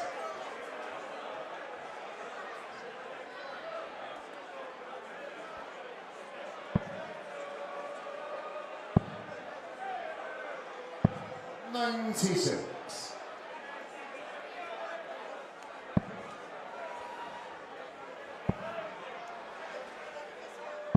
99. Good response from Patrick.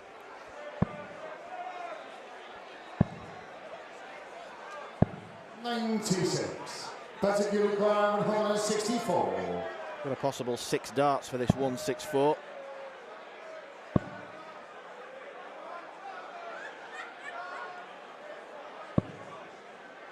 119. It was a very soft tip shot, that. Yeah, very. I think he was working for the 25 at the worst there. 137. Patrick, you require 45. So pressure on the 45 for Kovacs.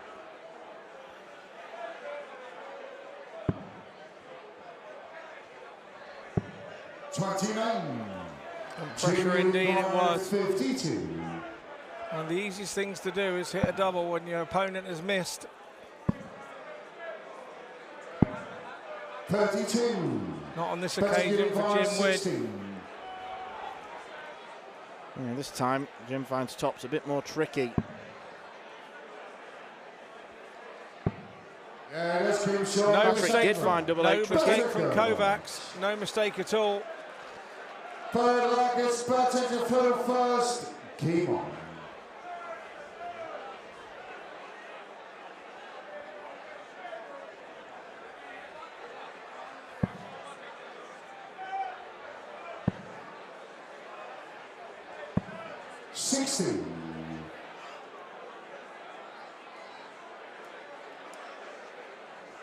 At least that flight didn't go in the light box.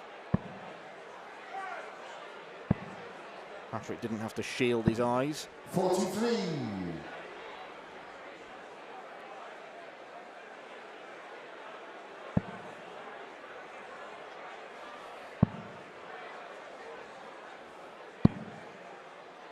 75.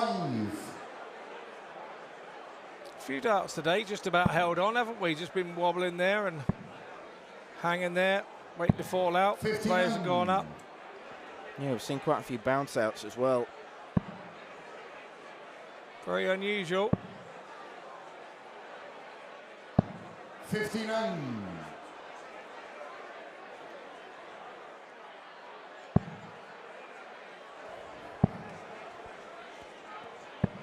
58.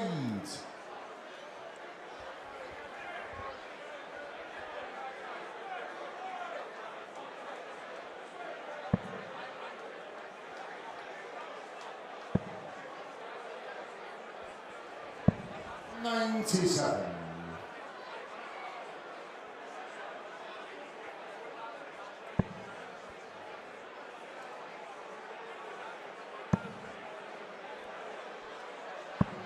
125. I was about to make the point before that 3-dart visit that Jim was beginning to lose his way a bit, but that's brought him well back into this. 72.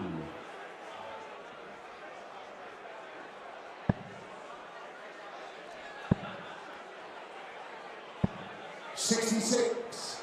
Better require 138. Great last dart. Yeah, it was. Kovacs now needs treble 19. I understand why people go that way. Leaves a straight 100. Treble 20 now. Leaves him double top. It's a nice tidy up. Jim back on 150. Needs a treble to start. That's not going to be it. Needed that the dart before, didn't he? 80 scored. 90 70 left. 40.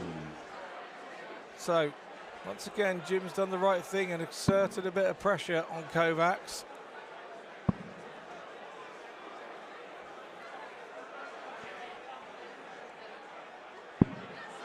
And once again, Kovacs has missed and let Jim in. 52. Yeah, the pressure has been well and truly felt. 16 for double 18. Works a treat.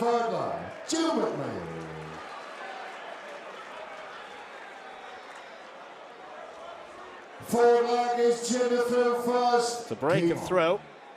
It puts him within a leg of round 2. 97.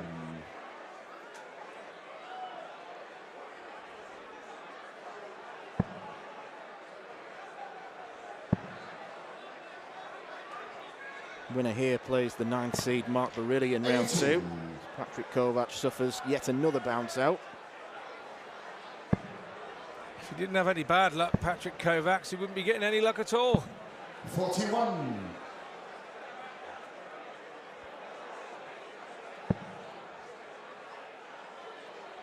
Is it just pure bad luck with bounce outs, or is it something that's more wrong maybe with the throw or the release of the dart? It could be. With these boards, you see, you need to taper your point off. You need to sharpen your point. You need to do some point maintenance. So you need a sort of 45 to 60 degree angle on your actual point. 59. So that if you do hit square on, if you've got a rounded point and you haven't been sharpening them, then you've got no way of going round that blade spider that is in the board. So 100. you see many people go, oh, I don't bother sharpening my points. Well, the reason is you're going to get these bounce outs. Because you're going to have more of a bull nose point. It will be able to hit flush 43. onto that bladed spider wire and be able to fall out. It's as simple as that. It's not the board's fault. They're doing everything with the boards to stop you. So nowadays you need to do bits of maintenance on your darts. Nice little beveled point, so that if you do hit and you don't hit square on, the dart will go round and just about hang in like we've seen a few do tonight. That's because they've done their points maintenance. You've got an MOT your car, you've got to look after your darts. Absolutely. 137. Patrick Kovacs is giving himself every chance of remaining in this game. 140. He only lost set 1, 3-2. Now he's got another 2 legs here in set 2. Fifth leg, it's better to throw first. Game on.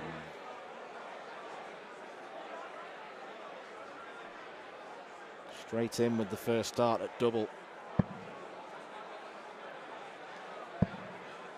And now this set you'd regard is Patrick's to lose. And he starts well and he lets out a bit of a bark. Showing Jim that he's well up for this. And World Championship debut. 140. Jim's up to the task as well on this account. On this visit.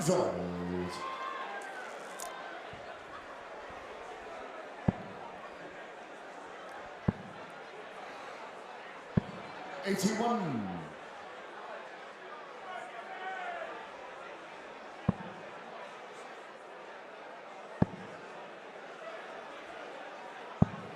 $44.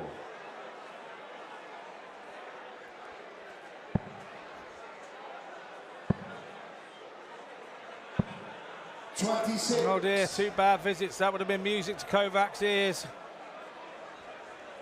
Jim knew how important it was to try and jump on that poor score of Kovac's, and now you watch him go. Ton of 140 here, no. 59. He's got away with it again. Jim Widd here, just a ton. Be enough to put him back. Right up the exhaust pipe of Patrick Kovac's. 43. But you require 158. That did nothing to help. But for a massive combination finish. That's the next best thing. You'd say this has one set all written all over it. 40. But you require 24. Well, unless there's a Kovac meltdown incoming, he should get back on level terms, and he does exactly that. Third and final set, first leg is Jim to throw first. Game on.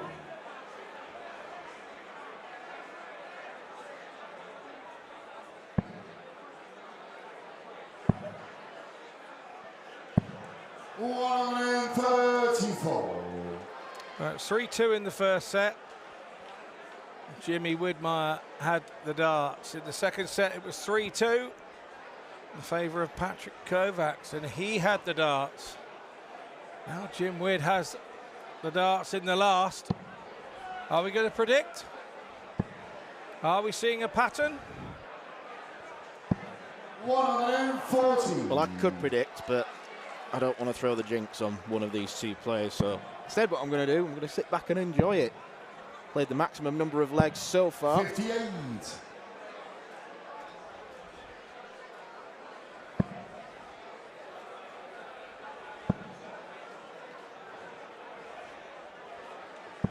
$100.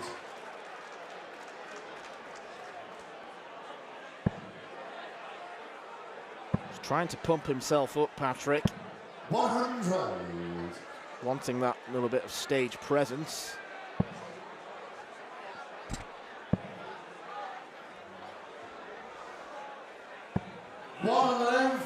On this occasion, it worked. Yeah, we see it again.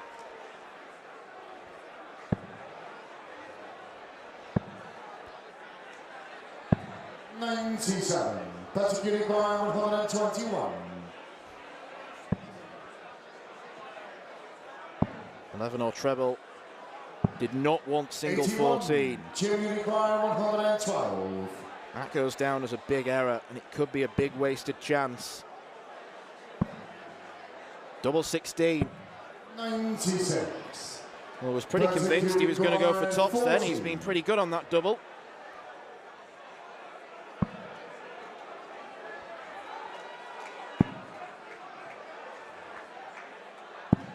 Let's Jim Shaw with the first one. Patrick Kovac lets Jim Widmeyer know he's there. It is a huge break of throw. First. Game.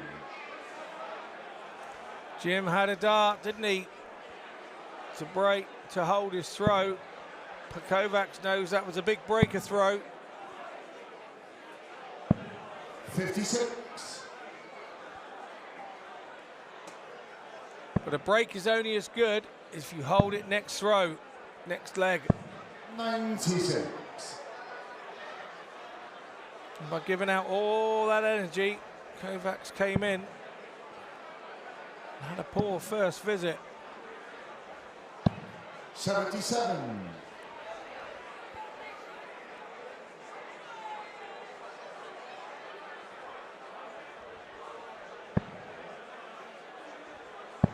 I would say this is more of a point issue, these continual bounce out. He has a very long point, and I do wonder whether he does sharpen them to a bevel and maintain them.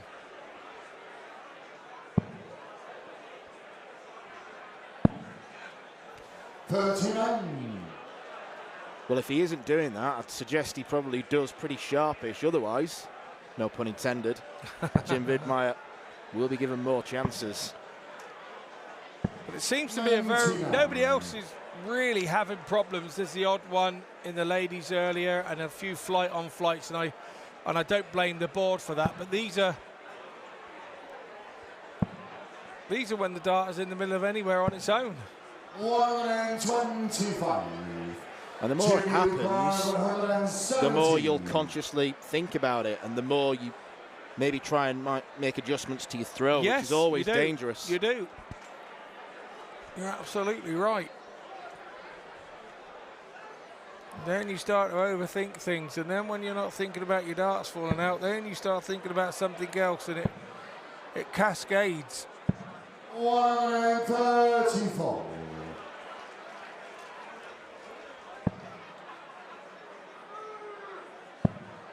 It would be a hard-to-take manner of defeat if Patrick Kovacs walks off stage and 44. him losing the game is down to bounce outs. It would be really tough to swallow. And this came short of the second bar. Jim Widmeyer. Now Jim Widmeyer decides to give it some. Well, I think he's just basically giving back what Patrick Kovacs gave him when he broke the throw. Third is Jim to throw first. Game on.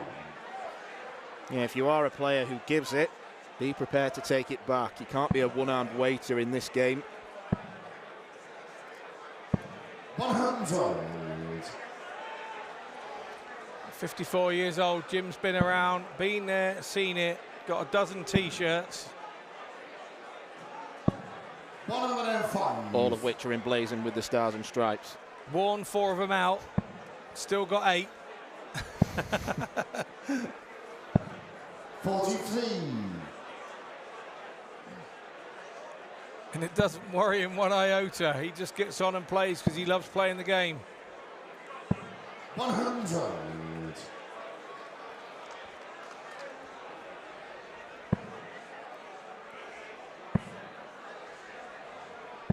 100.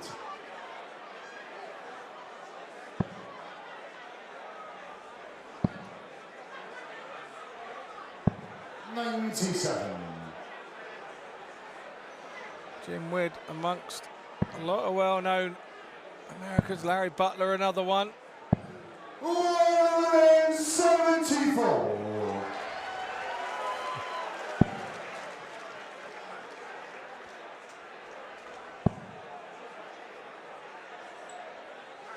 Anthony Dundas call of 174 Jim from Marco 84. Mayer there. That was for Anthony. Obviously, Anthony's our master of ceremonies now and doesn't referee matches. Just came short of the further. Jim Widmeyer. Another good double 18 and hold a throw for Jim Widd. Game on.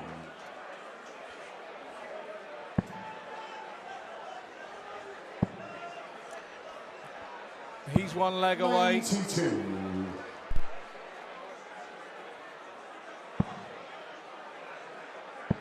From stepping through to the next round. Patrick Kovacs is only 2. If he holds this throw, he's going to have to break the Widmeyer throw. 44.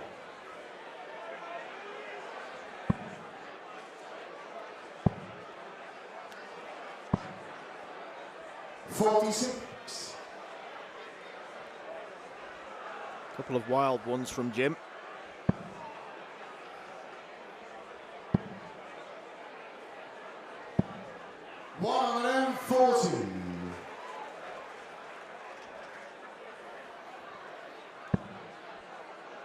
course, the winner of this one will take on Borelli in the second round.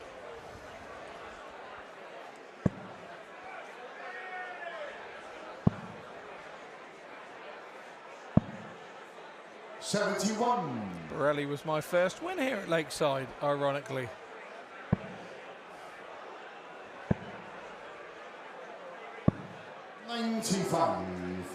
Went searching for the ball to ensure a finish. He didn't get it.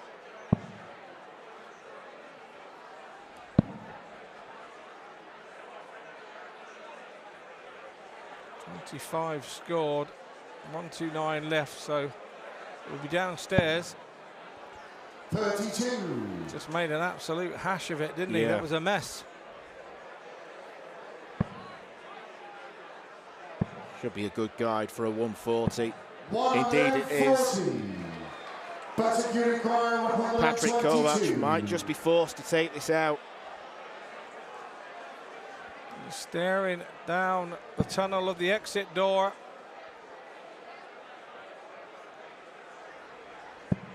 Oh, he's got it. What a dart this would be. Oh, almost. Great effort there from Kovac. Great effort. It's now Jim Widd. And Jim Widd does the job against Patrick Kovac, who looks absolutely devastated to have lost that match of darts. Jim Widmeyer with an absolute masterclass in darts timing. He did the right things when he had to. The spate of bounce outs did not help the cause for the Hungarian. He departs in round one in his very first World Championship match. Jim Widmeyer still going strong at the age of 54. He heads into round two where he'll face Mark Barilli. Coming up after this short break, we've got a really intriguing contest between Johnny Tata of New Zealand and Sean McDonald of Scotland.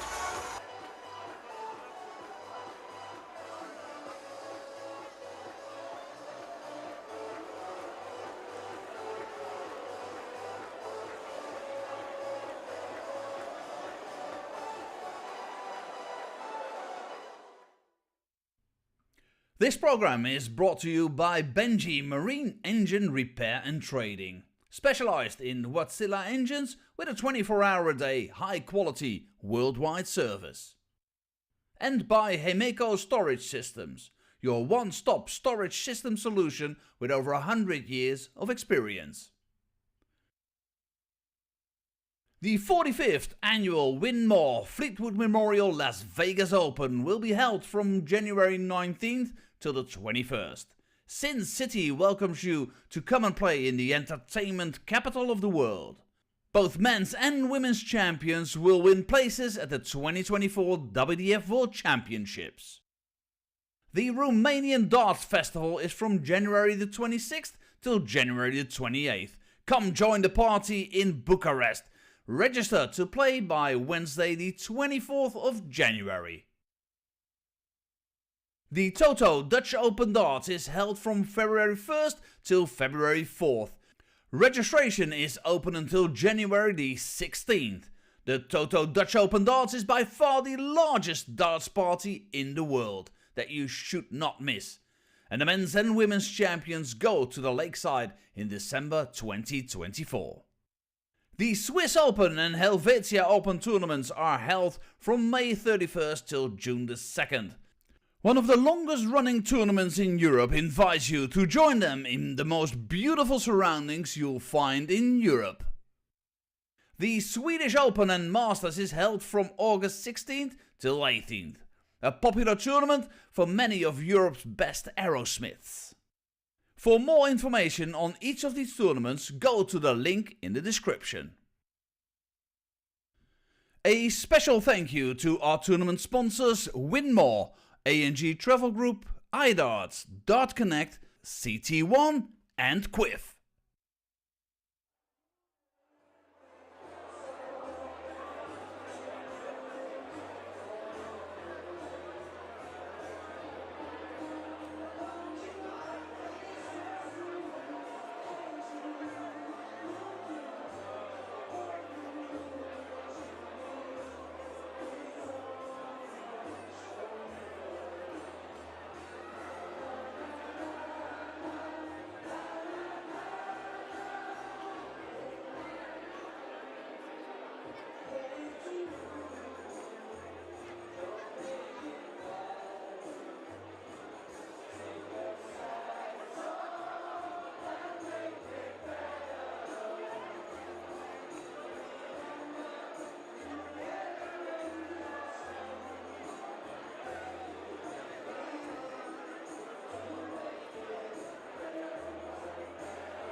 Ladies and gentlemen, we now continue with the men's competition here at the 2023 CT1 WDF Lakeside World Championship. And we welcome to the stage a man who came through the Lakeside World Championship qualifiers, the former Irish Classic champion, the former Windmill World Masters Boys champion from Scotland, the Punisher, Sean McDonald!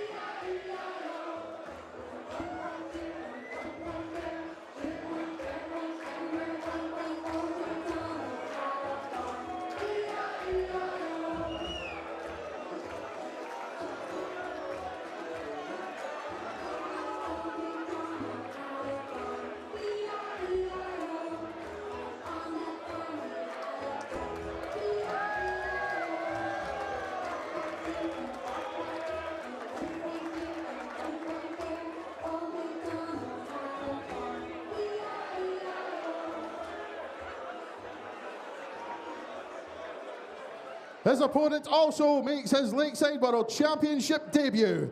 Making his way to the stage, the former John Wilkie Memorial and North Island Masters champion from New Zealand, JT Johnny Tata.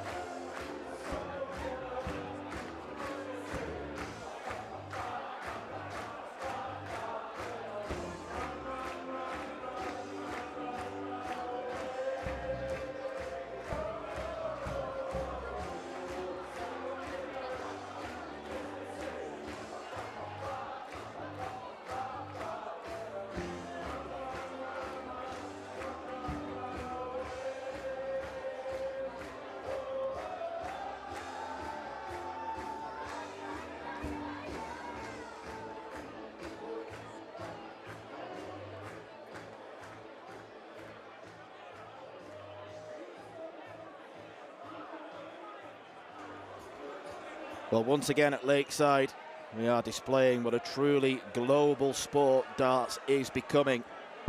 Not necessarily with Sean McDonald, he's just made the long journey south from Scotland. But Johnny Tata, literally from the other side of the world in New Zealand, is here making his World Championship debut. And he is the primary hope for New Zealand darts in this tournament, with both Hapai Puha and Ben Robb opting to play at Alexandra Palace instead. Johnny Tata is a player with undoubted ability, made a huge name for himself during the summer when beating Peter Wright in the New Zealand Darts Masters. And since then, he's gone from strength to strength. He wins tournaments fairly regularly in the Australia-New Zealand circuit, in the WDF. Of course, issues of location and work means that he can't play as many darts tournaments over here as he would like. Who knows, this tournament could be the making of him a trucker by day. He's already said that they've been very, very good with him in terms of time off. Sean McDonald has a very interesting story to tell. A successful player at junior level. He then took a break from darts for over 10 years, qualified as a chartered accountant, and it was only due to COVID, really, that he started playing again. He was £100 away from a tour card on the Challenge Tour Order of Merit. Scott Mitchell, I'm going to lay my cards on the table. This is the first round game that I've been looking forward to the most. Very nice too, and quite rightly so. Look at those piercing eyes of Sean McDonald. Yeah, an Irish Classic winner, beating a young fella called Josh Rock. I don't know what he's gone on to do in his career. No. 60. I met him once, that Josh Rock. Beat me 6-0 with 110 average about 3 weeks ago. Yeah, lovely lad. Just annoyingly good that day. Absolutely. Well, you've been around as long as I have. You bump into most of these people.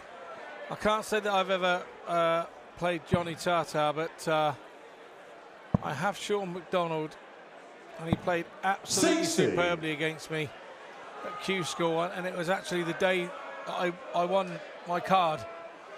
And I played him halfway through the day, and he was superb. And I just sneaked by him by the odd leg. He missed the dart of the double, and I didn't. Otherwise, it could have been him with the tour card. He's a super player. I love his walk-on, being a farmer. 59. But also, he's a super nice chap as well. Sean McDonald, lovely man.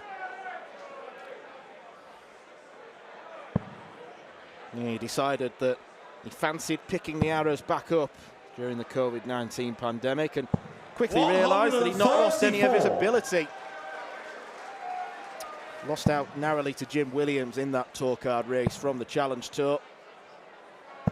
138. Sean, you require 113.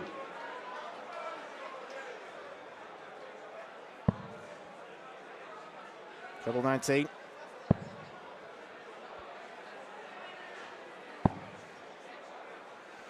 $72. Johnny not on a finish.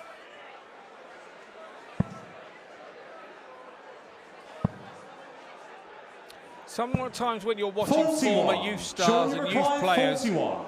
their throw is slightly different, because when they were a youth and they were a young lad, their throw had to be so overextended to reach the board. Game Sean, the first leg. Sean McDonald. Yeah, I know what you mean about Second leg, the it's Johnny to throw extension of first. the Game arm. on. He does bring his arm a long way back before he throws the dart. But it's not just him. It's, you watch Barry Van Peer, he was playing when he was a kid, and 60. you watch when he throws, it comes right back behind the side of his head and throws. And there's a fair few players that when you think about it, it's pretty logical, because when they were 8 or 9 and throwing, you know, throwing from the right distance, they had to give it some oomph to get it there. Yeah. And the styles, 100. a lot of the styles very rarely change.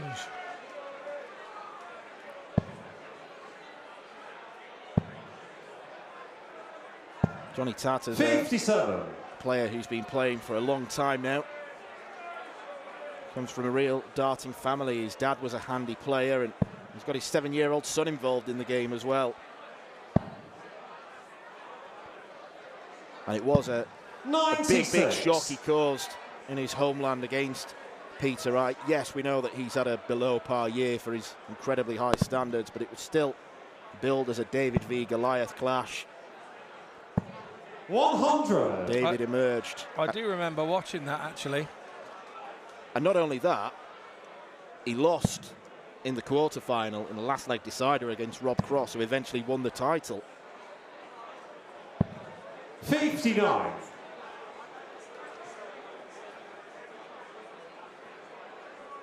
Semi-finalist at the Australian Open as well, which accounts for quite a lot of his ranking points.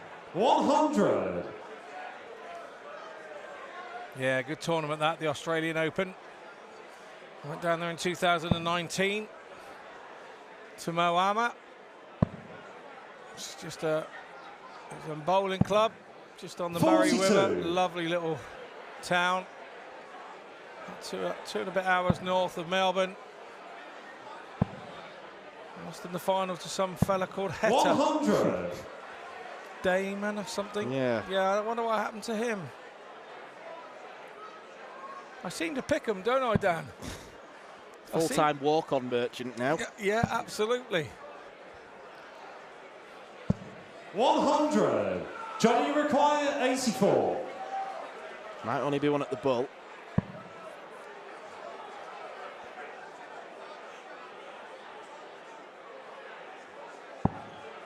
And it will be.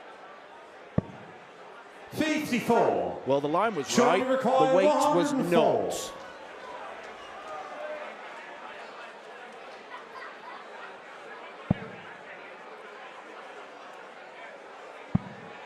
Double 16. 88. Just inside. Johnny, you require 30.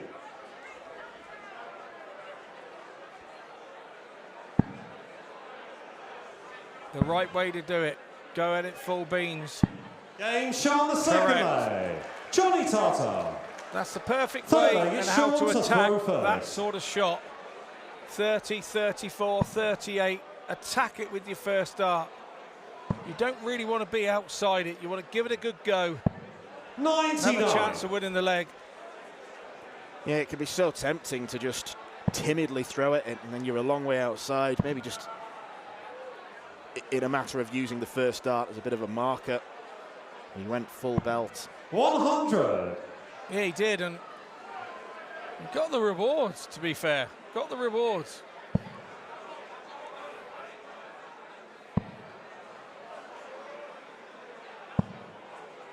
What I like about the McDonald throw, although it looks odd to people, and now I've explained why I believe the arm goes back so far. He's a former youth protege. 100. And, you know, a World Boys Master back in 2002.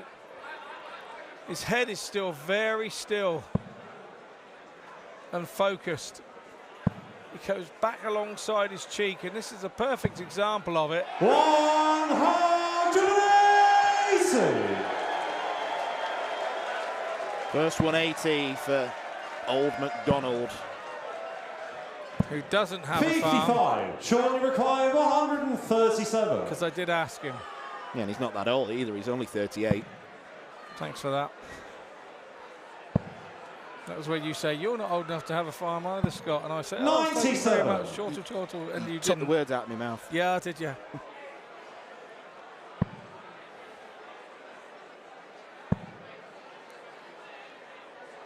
$140. Sean Yeah. Recline, 40. Used that second dart very well there, Johnny. Crowd really getting into all this now. It's 26, isn't it? Yeah, that's 2 mistakes.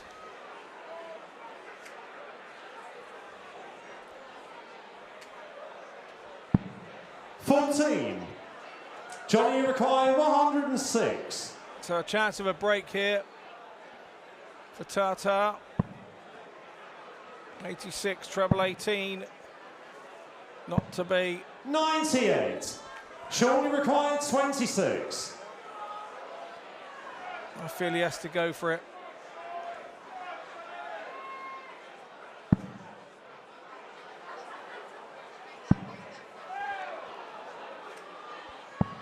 Forced into 18. splitting it. Johnny Recline at 8. For a break of throw then.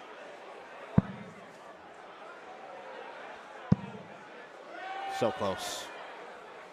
Game Sean the third. Perfect marker. Again. Johnny Tata. Again, used well, didn't he? That's the second time we've seen that Fourth now. leg We is saw Johnny him to throw first. use it well on the Game 140, on. so we can tell already, although we haven't seen lots of Johnny Tata, he is a big user of the previous dart if it's in the right place. 60. See, neither of those first two were any use to him at all. I know we all do it, or we all try to do it. It's having that ability to be able to hit that dart 100. and make it work for you. On the odd occasion, you do get the bad deflection. On other occasions, 82. you get perfect results.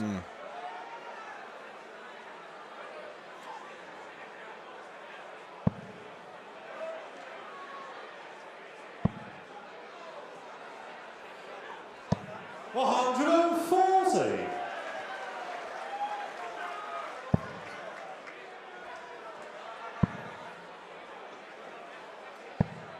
$59.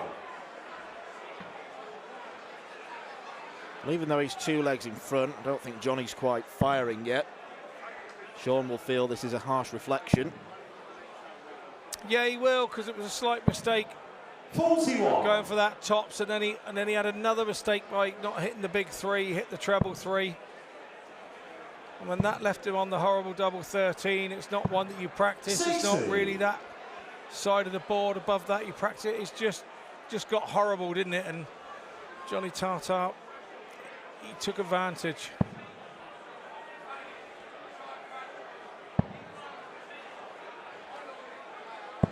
$134. Nicely done from Sean, accompanied by a bit of a growl I heard. 60. Sean require 86. Going straight from Johnny, but not quite firing where he wants them to.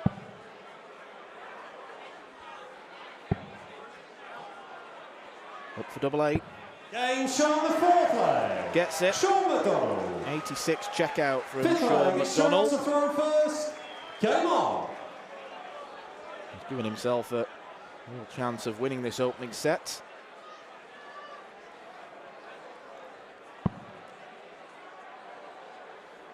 Seeking to become the first player today to average 43. above 90. James Richardson has put in the performance of the tournament so far, 88.14. Yeah, and he really got on with the job, didn't he? He settled early and never took his foot off the gas. Yeah, he really found his range towards the end of that match. It's lovely when you go up there and find that treble 20 just as quick as that. 60. You get on and make hay while the sun shines.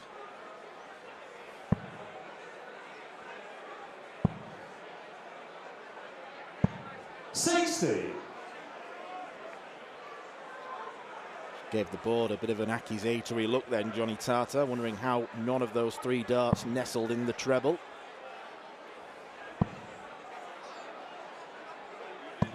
$100.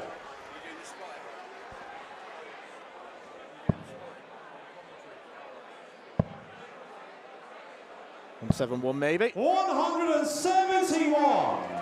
Beautifully done. And all of a sudden, Johnny Tata looks like he's hot favourite for this set.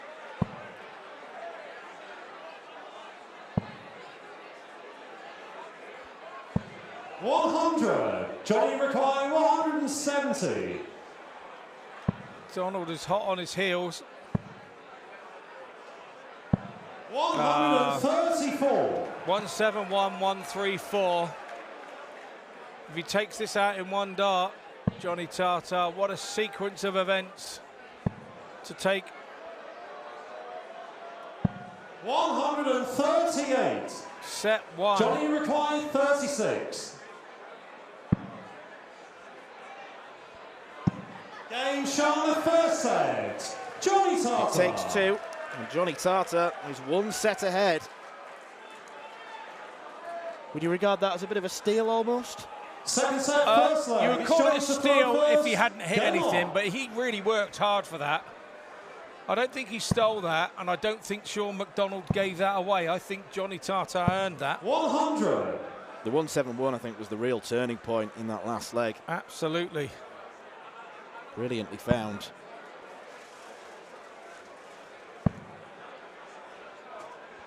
It's a lovely sequence of 8 darts there from 53. 3-4-1.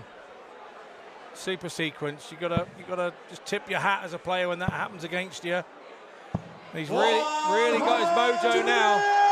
180. Well, he noticeably picked up the pace with those 3 darts. He just felt the rhythm was right.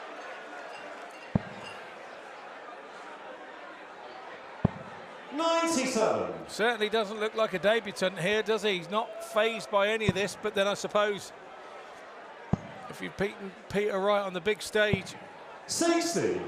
Now, in Australia, we've seen the crowds out there on Telebox. Winner of this plays the 8th seed, the Ulsterman Barry Copeland. 139. Johnny required 161. Barry's been around a while. I'm sure he's an interested spectator in this if you're watching. 86. How you doing, Barry, mate? Hope you're enjoying the game. I have to say, I tended not to watch them. I tended to avoid them. If they were 60. prelims, didn't Johnny watch them. requires 75. Obviously saw the result, but if you're not watching the game, you're not phasing yourself on how they think they can play. 35. Johnny you could required 152. Start overthinking if you begin to watch other people's games. Yeah, you can put their game in your head and then overthink how well they actually played. 58. Johnny required 40.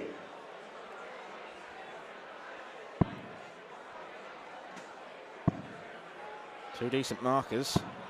No score. Shortly required 94. Couldn't work his way into the double. Now this would be a steal in my opinion if he gets this. Went aggressive. Not going to happen. 40. Suppose Johnny the required 40. old school route would have been to go for the bull first to guarantee you an outshot on the bull. You hit the big number, of course.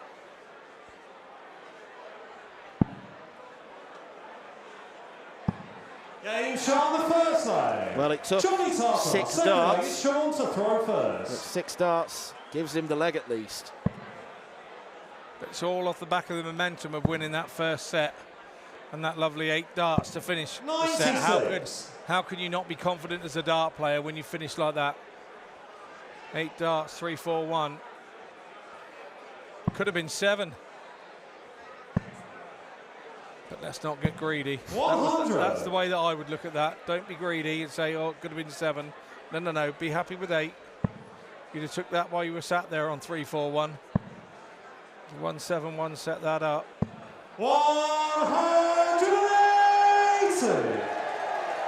180 expertly found from McDonald. His second of 60. the match. Our third of the match.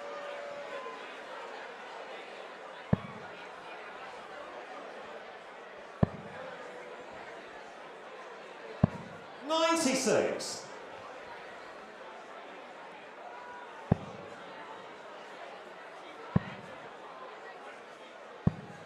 47. Shortly required 129.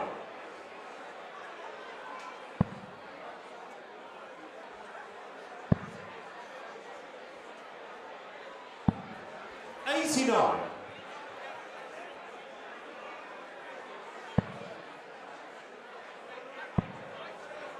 'Looking likely that Sean will level 100. up this set. Shortly required 40.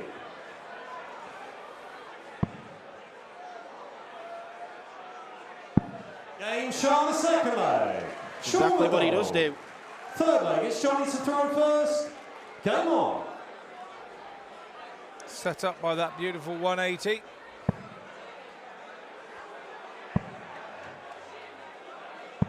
$100.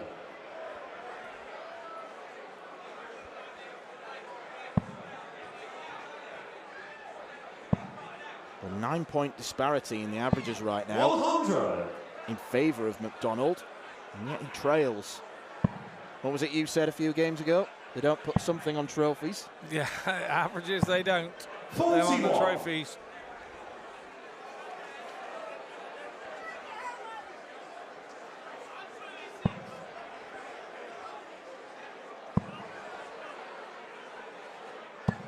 $100.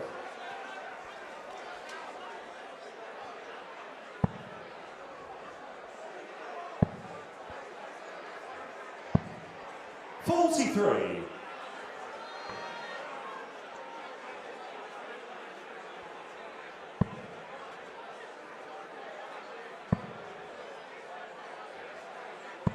100.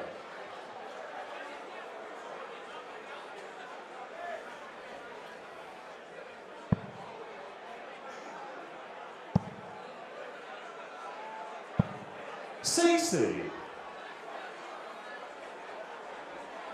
Once again, 3 well-thrown darts. Close but no cigar to a treble.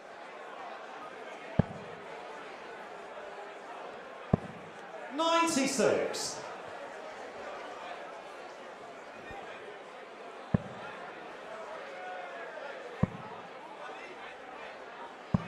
100. Johnny's on the verge of being broken. 105.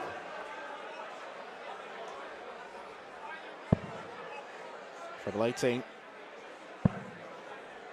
Wrong side of the wire. 39. Johnny required 157. Not going to go now. 96. Good pick up Johnny though. requires 66. Bit of a gamble because a single 19 would have left 99, which is 2 figures, but it's a 3-dart outshot. For a breaker throw. 46. On the wire. Johnny requires 61.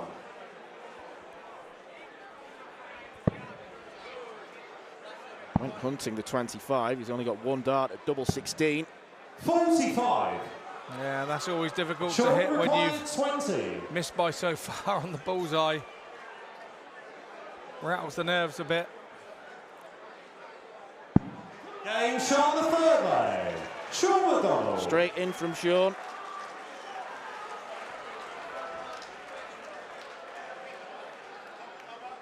Fourth leg, it's Sean to throw first. Game on.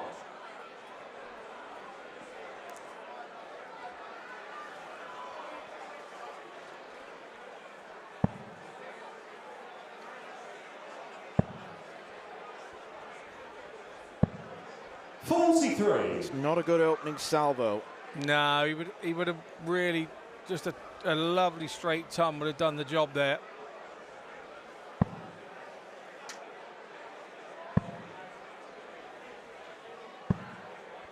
Luckily for McDonald, Johnny doesn't do much better.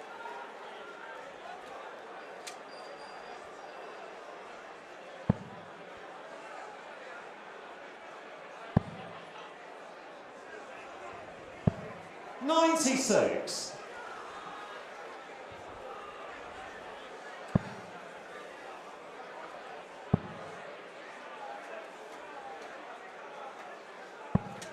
$47.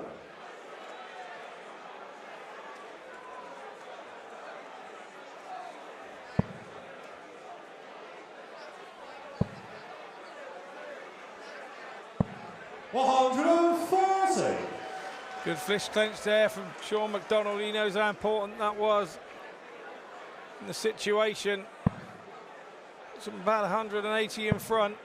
Tata needs a treble 60. of some sort and doesn't get it.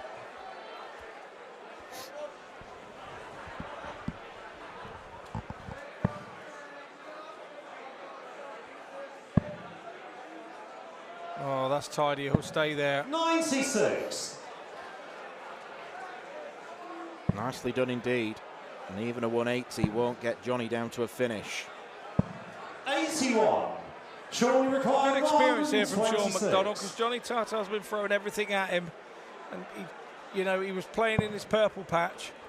Sean McDonald hung in there and hung in there. Surely he will now get his chance 81. to clinch set 2.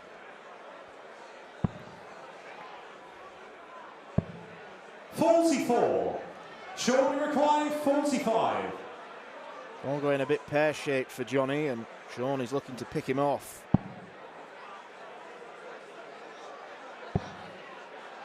Another one of those. 29. Great minds think alike. He will be back with Johnny Tata on 2-2-4.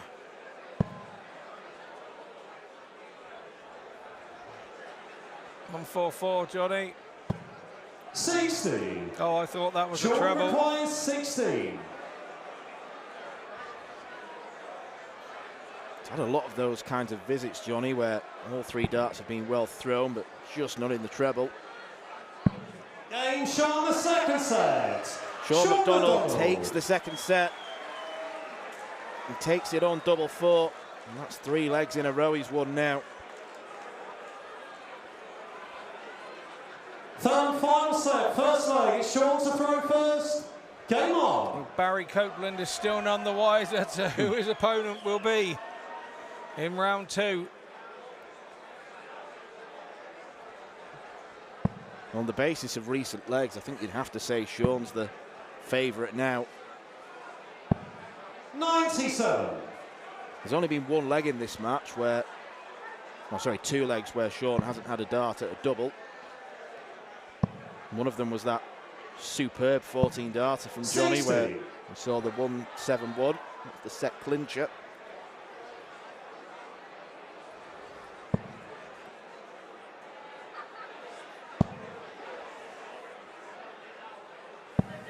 $57. Chasing round to try and find a treble. Doesn't achieve that on this occasion. 98.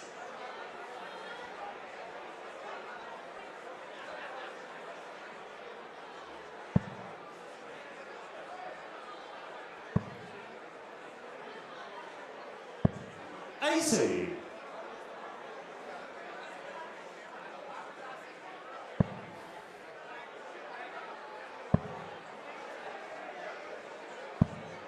AC.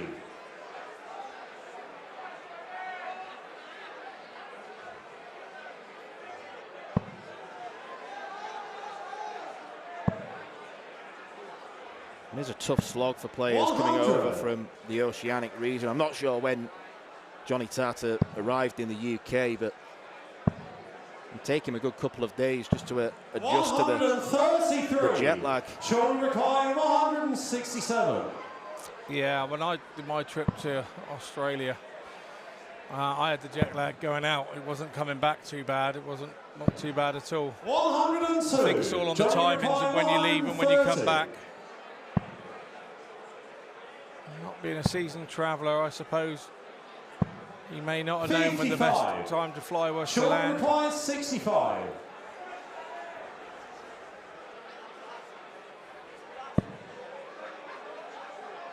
Tops. 25. It's so close. Johnny requires 75. I would have been to go in front for the first time since the first leg of the match. Yeah. Instead, Johnny's going to get one at tops, just. 35. Surely required 40. Can't afford to pass up chances like that. No, you can't. This is Lakeside. It's home of World Darts. Can't pass them up.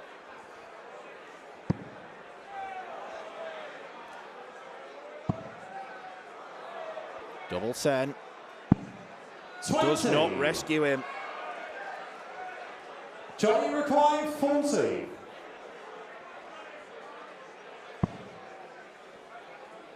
And that left his hand. He'd have thought that was in, being that close. This is where he used the barrel nice. 30. And he hasn't. Surely required 20.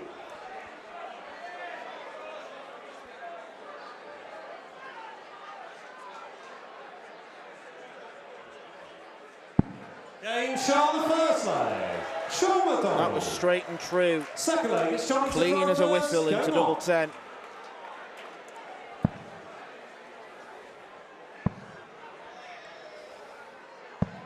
$131. Interesting choice. Start on treble 17.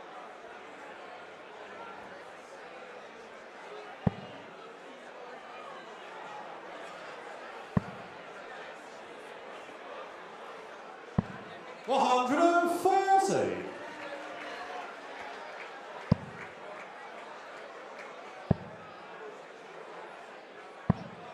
$36. Don't know if it's a great sign. Tartar's changing his route of attack. Almost strikes me as panic. 41.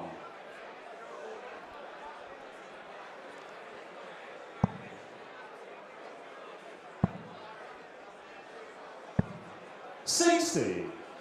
I think he's just trying to find something. He's just trying to find something he can hit on a treble visit. Chased himself around the board.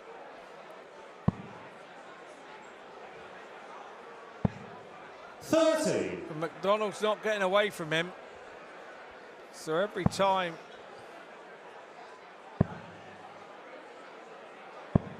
$119. he gets the opportunity, he's now spread his wings a little.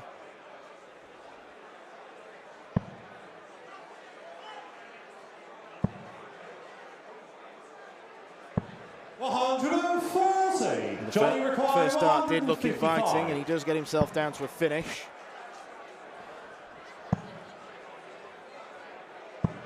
$60. Surely required 150. Saw Reece Colley take this out to beat Dave Prinz. Final match this afternoon. Not going to see it from Sean. 85. Johnny requiring 95. Might go double-double. Game shot on the second leg. Johnny Tartar. Instead, he went the more Third, traditional route. Sean to throw first. And the orthodox route worked.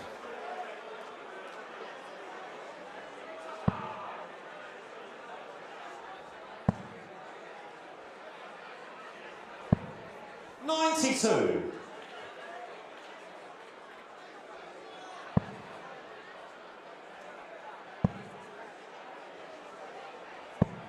$45.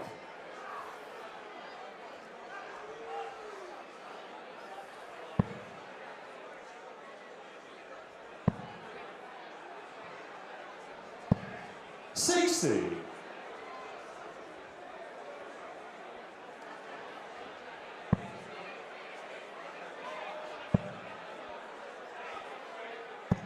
$60.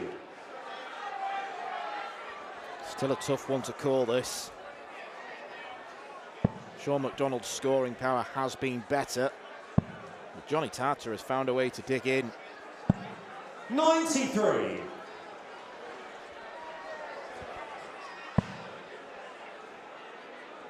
It's like he's coming back into the game again, isn't it? 55.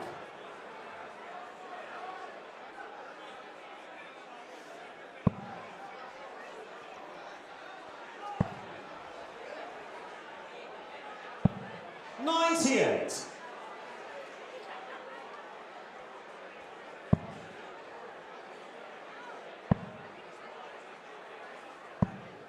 $59. Shortly requiring 158.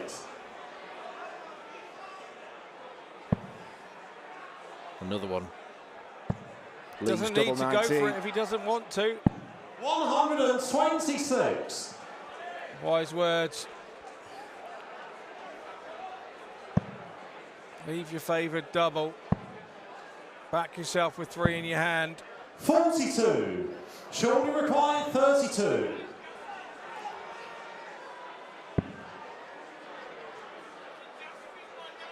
Game shot Loads the of third time. leg.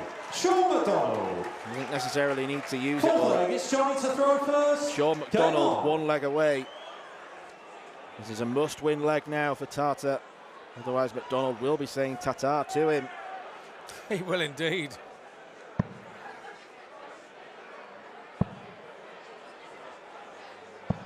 $100.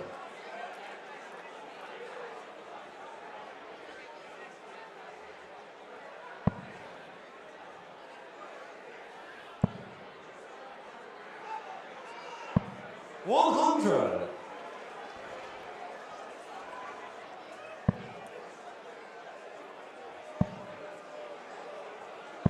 $177. Much better.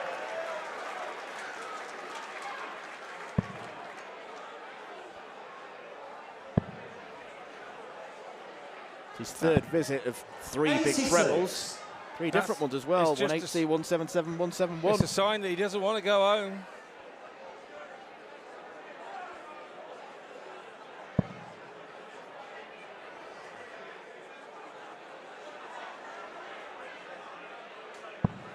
$60.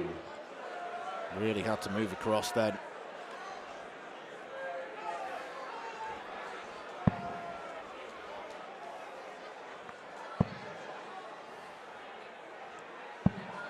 $100. Johnny requiring 164. Don't need to go the bull route. I'm not going to get a chance to find out whether he would have. $124. It's a magnificent setup. And this leg's very reminiscent of the one that saw him win the first set. Out of nowhere, he's produced the goods, and he's on a 13-darter.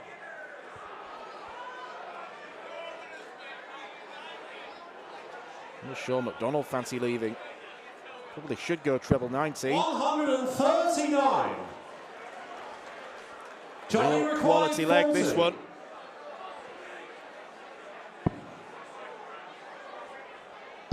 Game shot Yeah, the fourth tidy. leg. Another 14 Johnny darter. Tartar. Fifth and final leg is Sean to throw When he first. asks questions of Game himself, on. he replies, doesn't he? Big 14 darter.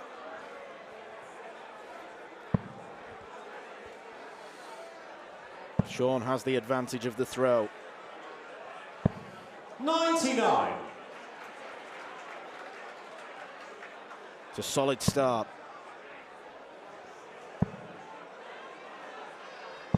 But Johnny Tartar roars back.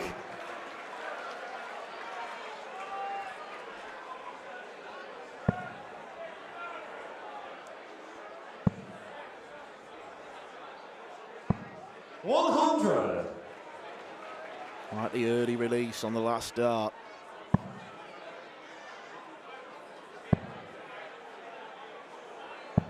Johnny Tartar is showing 170. nerves of steel. Has indeed.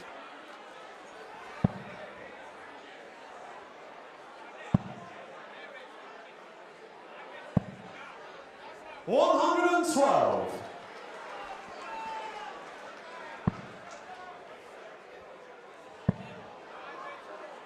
Now he needs more nerves of steel. He needed a 43. treble and didn't get it. So Comes you up- have to say advantage Sean McDonald here. Yeah, Johnny came up dry exactly when he didn't want to. McDonald can't afford to do the same. 42. But not only has he come up dry, he missed the big number.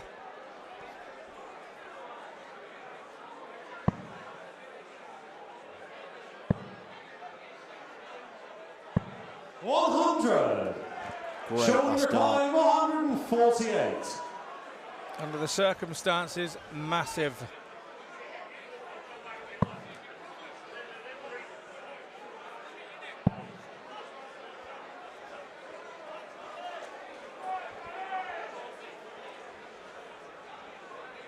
$74 left, isn't it? 92. He's gone back for the other one. Johnny requiring 101. It could be one match dart only. And he's going to get one. Double 16. And Johnny Tartar gets through to round two. Johnny Sean Tartar. McDonald will simply be wondering how. He comfortably outscored Tartar for the majority of the game. But Johnny Tartar showed real bottle, showed real character. McDonald magnanimous in defeat. Johnny Tartar grateful for his support. He will face Barry Copeland in round two of the WDF World Championship. A big thank you to Scott Mitchell, who's been on comms with me today. Scott will be back next Friday, Saturday and Sunday. He's only got the small matter of county to play tomorrow, so he's getting off early to get prepared for that. Coming up after this short break, we've got the final ladies' game of the day between Lorraine Hyde and Laura Turner.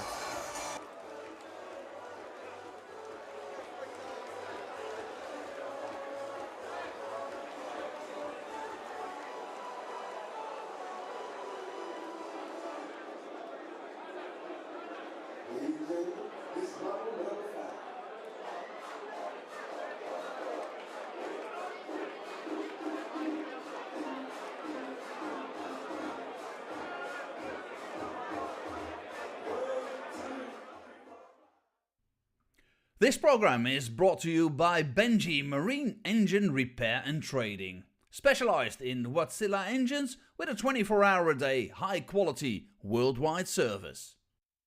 And by Hemeco Storage Systems, your one-stop storage system solution with over 100 years of experience. The 45th annual Win More Fleetwood Memorial Las Vegas Open will be held from January 19th till the 21st. Sin City welcomes you to come and play in the entertainment capital of the world. Both men's and women's champions will win places at the 2024 WDF World Championships. The Romanian Darts Festival is from January the 26th till January the 28th. Come join the party in Bucharest. Register to play by Wednesday the 24th of January.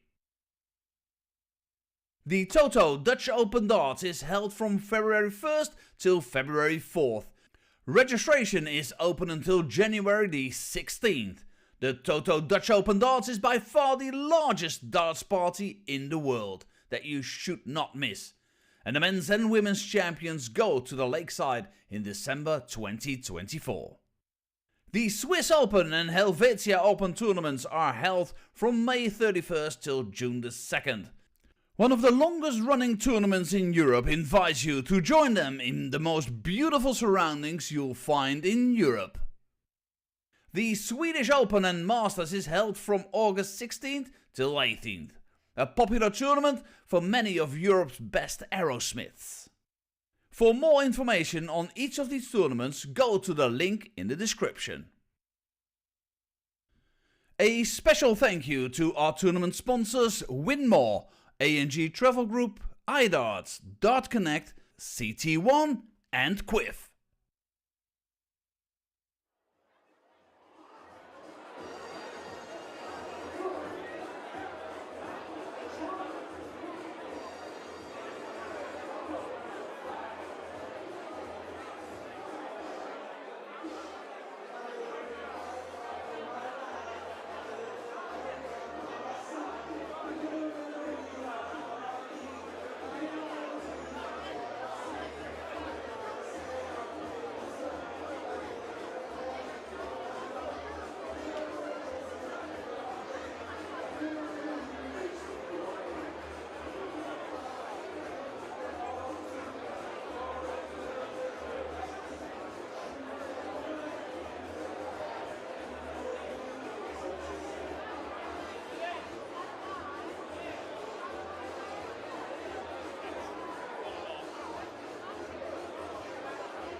Ladies and gentlemen, we now return to the women's competition here at the 2023 CT1 WDF Lakeside World Championship.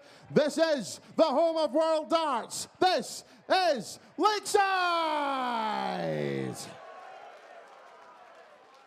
We welcome to the stage, first of all, a former British Classic, Belgium Open and Gibraltar Open champion, the reigning and two-time Torremolinos Open champion from England, Laura Turner!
We now welcome to the stage a former Northern Ireland Open finalist, the former British Classic and Italian Open champion from Scotland, Lorraine Hyde.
Well, just how do you call this one? Two women's players who have had similar successes in their careers, both multiple title winners in the WDF system. Lorraine Hyde, British Classic winner in 2021, beating Denise Cassidy in the final. She beat Priscilla Steenbergen in the final of the Italian Open last year. She did lose on this stage in round one of the Lakeside Championship last year, lost to Tori Kewish in straight sets. For Laura, she's playing in her 4th World Championship. She is yet to win a game on this stage, and she'll be hoping to do that, so the Turner household has something to celebrate at the end of today. Husband Aaron was beaten by Ricky Nauman earlier this afternoon. She is a player who is very, very capable. One of the few players to beat Bo Greaves in the last year or 18 months. She's been on that ridiculous run in the PDC Women's Series. And speaking of which, Bo Greaves awaits the winner of this tie. Certainly a big game in prospect. There has been a switch up in the commentary box. Scott Mitchell is playing county for Dorset tomorrow, so we've let him have the last 2 games off so he can travel home and then get up to Warwickshire. So good luck for tomorrow, Scott. He'll be back Friday, Saturday and Sunday. But in Scott's place, we've got a very fine replacement. We've got the man who's in charge of the social media this weekend, all-round WDF nerd, as you describe yourself, inside the WDF podcast host, Andrew Sinclair. Welcome to the comms box. Thank you very much, Stan. It's a pleasure to be joining you. Oh, thank you very much. It's a pleasure to be joining you, comms, this evening. Final 2 games of the session. It's been a long day, but a good day, getting the championships underway. And this is a strange game when it came out of the draw because, as you said in your intro, neither of these women have won in the World Championship before. So it's good, I suppose, in the sense that you're playing someone who is in the same boat as you. You're not playing a debutant, you're not playing a more experienced player. So from that point of view, they're in the same boat. And they haven't played each other much this year. So... Well, there's only 2 meetings recorded between the 2 players, both of which went in favour of Laura. Lorraine only managed to win 1 leg combined. So that could be a good omen for Laura, who's made a name doing what we do in the commentary box and as a pundit on Sky Sports. Here she is doing what she loves doing best, and that's playing.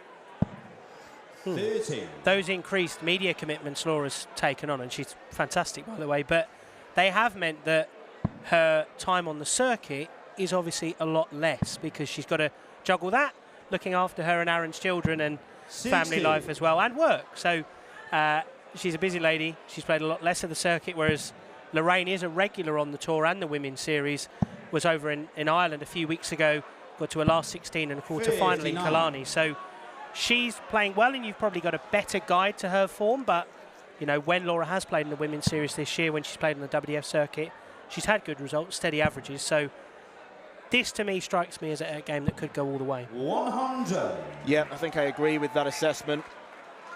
Laura has reached 3 finals on the women's series, losing out to Trina Gulliver, Lisa Ashton and Robin Byrne. 100. No mugs that she's come up against. I think that's absolutely for certain. Lorraine did win the bull in the back room, so who knows, it could prove 100. to be key. Although in the last game, when we went to the last leg decider, Johnny Tartar broke. So maybe it's not all it's cracked up to be. No, you got to beat when it's in front of you and hit what's on the board. So 137. That big visit from Lorraine there 155. puts her back in the driver's seat in this leg, unless Laura can take out the 155. Couple of slips, which means she definitely can't. 62. Well rescued though. Lorraine, you require 74. And he's 47, so could be 15, could be single 7. Tops then. 34. She wires it. Laura, you require 93.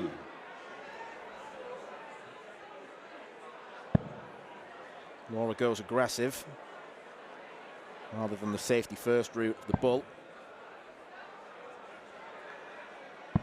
53. Lorraine, you require 40. Both players on tops after 21 darts.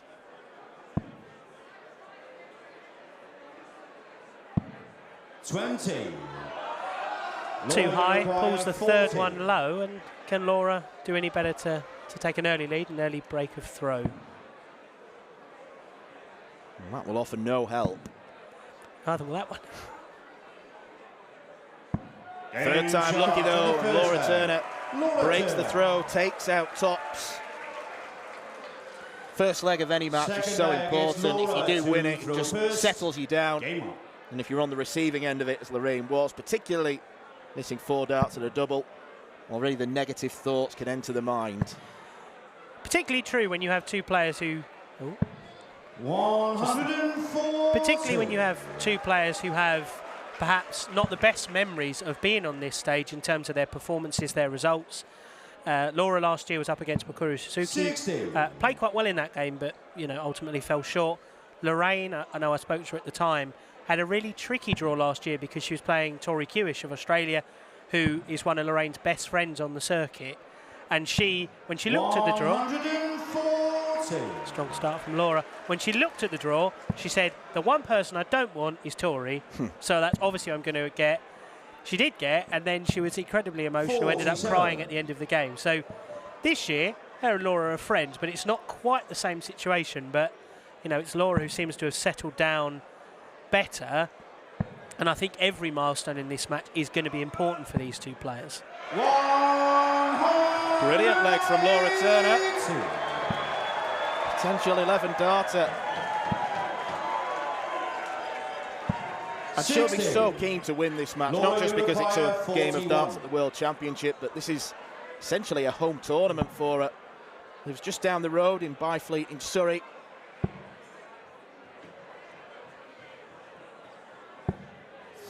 Can't quite give her home faithful anything to cheer there, but Lorraine's a long way back.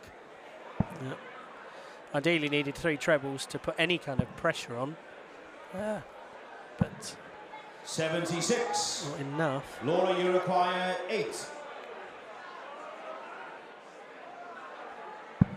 Game shot is 13 darter will certainly do. Very impressive. Third leg is Lorraine to Was throw first. from the tournament organisers' point of view, having Laura, her husband Aaron in the tournament, but also Laura's brother-in-law Mike Gillett is playing tomorrow.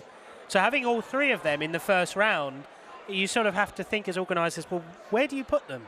You can't put them all in the same session because that's not really fair on each other. But you don't want to spread them out too much because obviously then their families have, they've got to make different arrangements. But, obviously Laura was here to watch Aaron earlier. A difficult defeat for him against Ricky Nauman, but she seems to have, been able to, over the few hours since then, 60. focus on her game and, made a hugely positive start. And hopefully her and Aaron will be here tomorrow to cheer on Mike when he begins the afternoon's action against your favourite player, Liam Mandel-Lawrence. I like Liam Rendell-Lawrence. We exchanged greetings this morning, said morning to each other.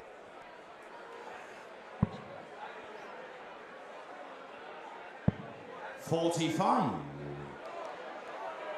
He's averaging around about 83 at the minute, Laura.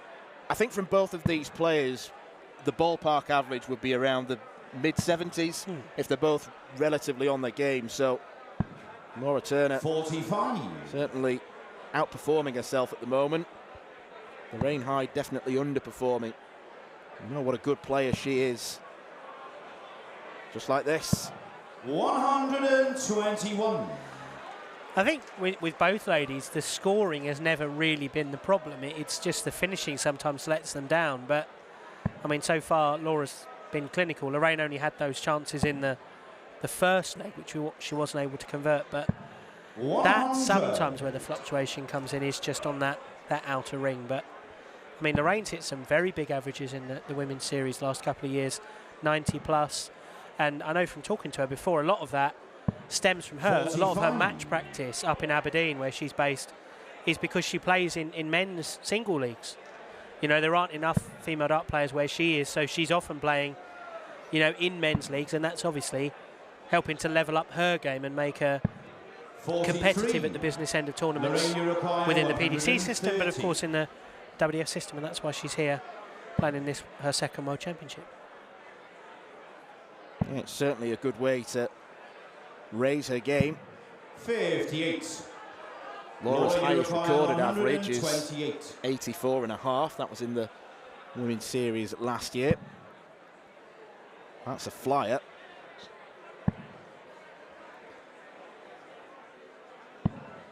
.36.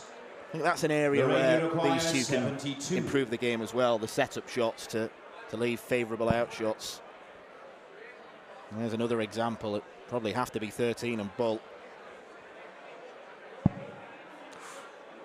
Just. Game shot and a third leg. Clinical, Lorraine right Hyde. on the button from Lorraine Hyde. Fourth leg is Laura 72 to check out in first. an unorthodox manner, but it was certainly effective. And now she's got the foothold, and you know what we were talking about before. Her mentality is going to start to settle 60. down now, because it's like, right, I'm on the board. You know, I've not lost the first set to 0. I'm on the board, and you know, if you break back here, you're then on throw in the last leg of the first set, and 60. it's all about momentum. In a short format like this, there really is no margin for error, really, for either of these ladies. Or for any of the players, as Sean McDonald found out in the last game. Yeah, absolutely. It's a cutthroat format. 140. The scoring phase of the game has definitely belonged to Laura. 140.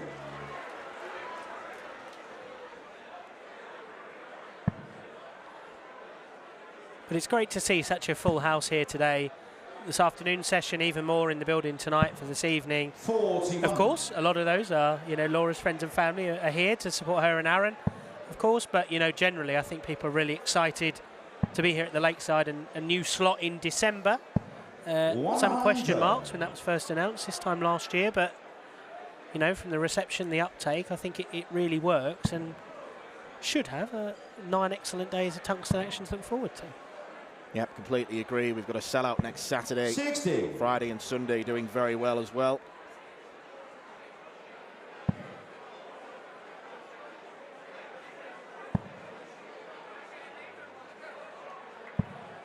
.43.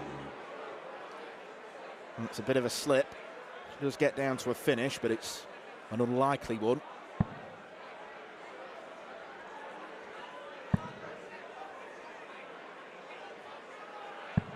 .85. Well rescued. Lorraine Uruguay, 158. If she does miss Laura, it does tend to be quite high.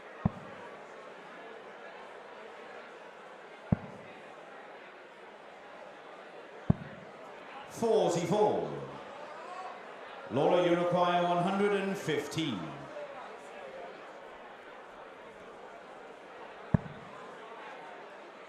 Treble 20. Would have left double 18. 14. Again, it's Lorraine a sloppy Uruguay, setup shot. 114.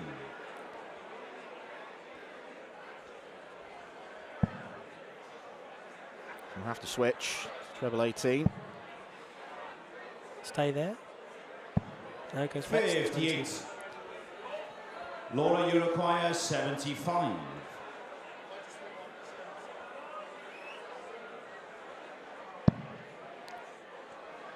Nicely found.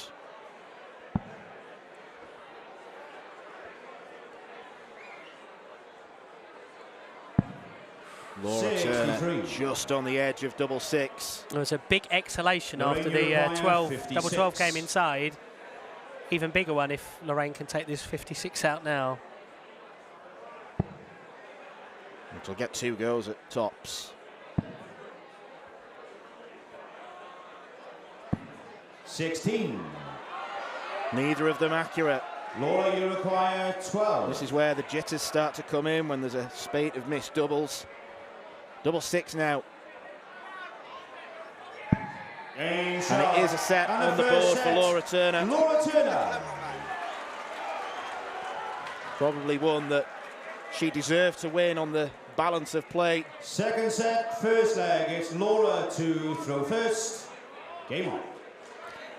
Yeah, and a bit of a fist pump at the end of that set as well from Laura. I think it's all part of the trying to get on the board and overcome those demons, exercise those demons of her previous appearances on this stage. So she's going about it the right way so far. And another 140, I think that's 4 or 5 already. Certainly setting her on the right way in this game.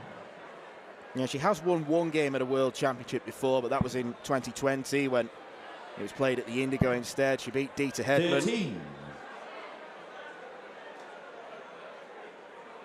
And then was beaten by Corinne Hammond in the following round. Talking of Dieter Hedman, we'll see her later in the week. 45. I had to laugh at her comments for the programme, which I helped put together for this week's tournament. Said, Dieter, who's your favourite player to have played on the Lakeside stage? And I thought she might say Andy Fordham. They used to do a lot of work together at the Heart of Darts, the late Andy Fordham. And she said, my favourite player is anyone I can beat. Which I thought, for a woman who's won as much as she has and has been here in this field more than anybody else, caught me by surprise, to say the least.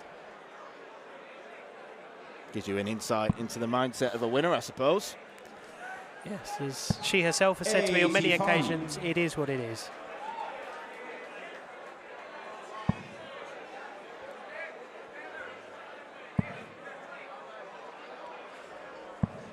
$140. Well, Lorraine needed that because it was a shocker of her first 2 visits.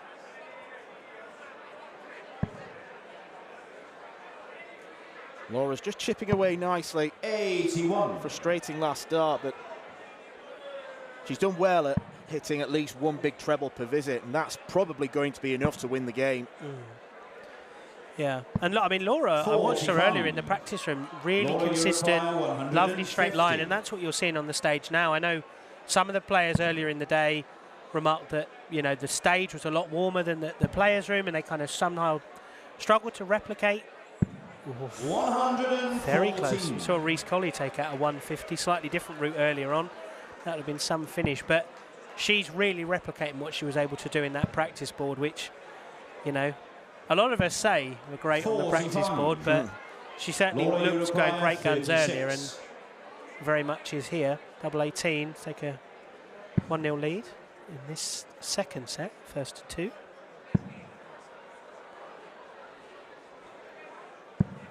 No score. 4 missed starts, but she does have the luxury of time.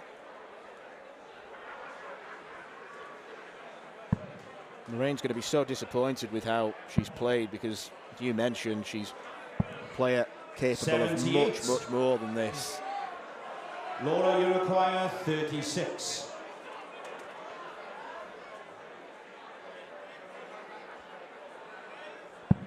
In shot on the first leg. Double 18 is Laura pinned. Turner.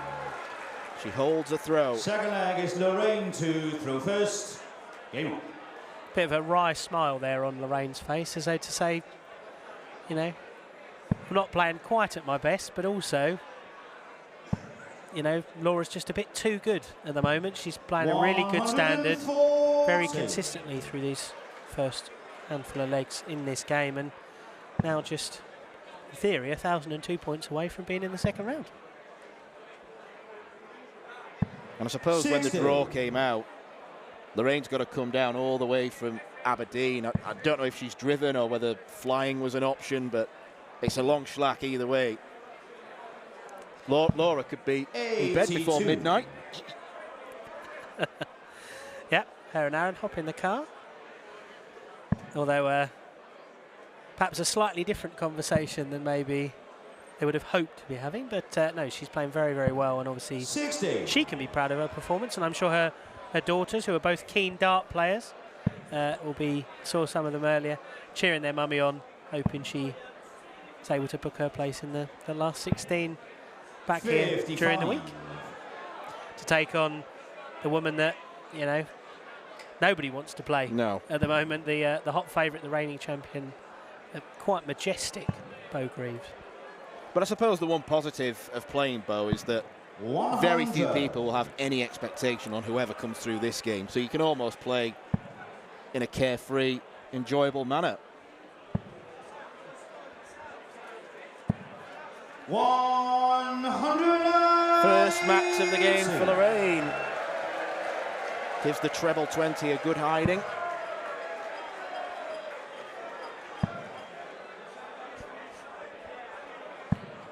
Did you like that, Joe? Yeah, I did enjoy that. I did enjoy that. Took a while to register, I'll admit. It's been a long day.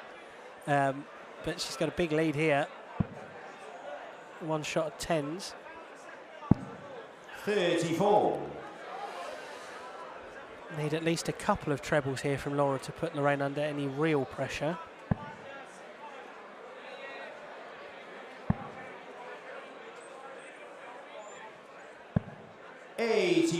Bit of an overcorrection on that last one, but 10. Still a steady visit, especially if she's not able to find this double five. Shot in the second leg, Lorraine Hines. And, well, as Dieter Hedman's partner, Paul James, has always told me, no one ever misses double five, Andrew. I know it's not true, but every time he said it, the person has never missed after he said it. So it's incredibly far from being true. First dart that Lorraine has successfully hit on the outer ring, because the only other leg she won was on the bull. 55.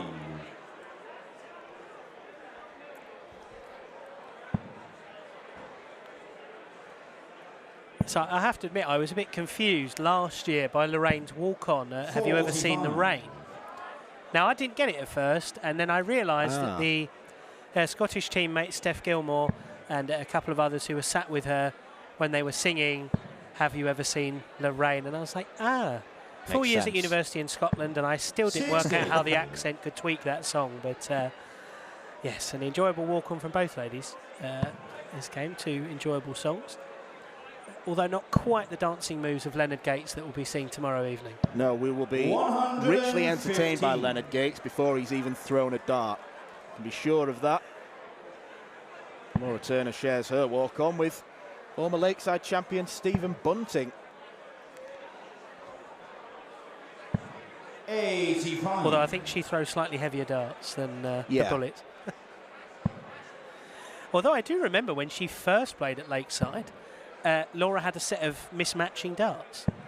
It was 2 from one set and then 1 from a set she'd had years before. Seemed very odd. It was a very curious thing for the commentators, watchers at the time, but it seemed to work for her to get her to her first World Championship. Didn't quite work out on that occasion against Anastasia, but she now has a set of uniform darts, which I'm sure for those more OCD viewers will make them slightly more comfortable. Did she ever explain why she threw with one odd dart? She did, and I interviewed her about it, and I asked her, and she answered. And for the moment in time, the answer escapes me. But there was a symbolic reason why she had the mismatching ones. It wasn't quite young Reece Colley earlier who moved through to the second round with a comfortable win over Dave Prins. He got here by winning the British Open. 26. And he told me, I forgot my darts when I went to Bridlington for the British Open, so I had to borrow my brother's, and he bought them in Argos. I don't know if he used the Argos darts today. I said he should. They were a good luck charm. Yeah. But no, yeah. Laura's I bet they using... weren't even pure tungsten, were they? It's made of brass or something. Exactly, but they've got him all the way here. And Laura's odd job darts seemed to do the job before, but no, got a uniform set now on her own branded flights and everything. 100. But Lorraine, she's trailing 82. in this leg. Lorraine got the advantage, and she wins this, throwing for the set. Suddenly, the momentum, the mood of the game is very, very different, although she has made a bit of a pig's ear of this. 30. Yeah, a lot Laura, of pigs you here, require actually. 130. It's a rather sizable pig's ear. A bit like watching me play darts, to be honest. Now, don't be harsh. I'm not being harsh. No, I meant on them. Oh.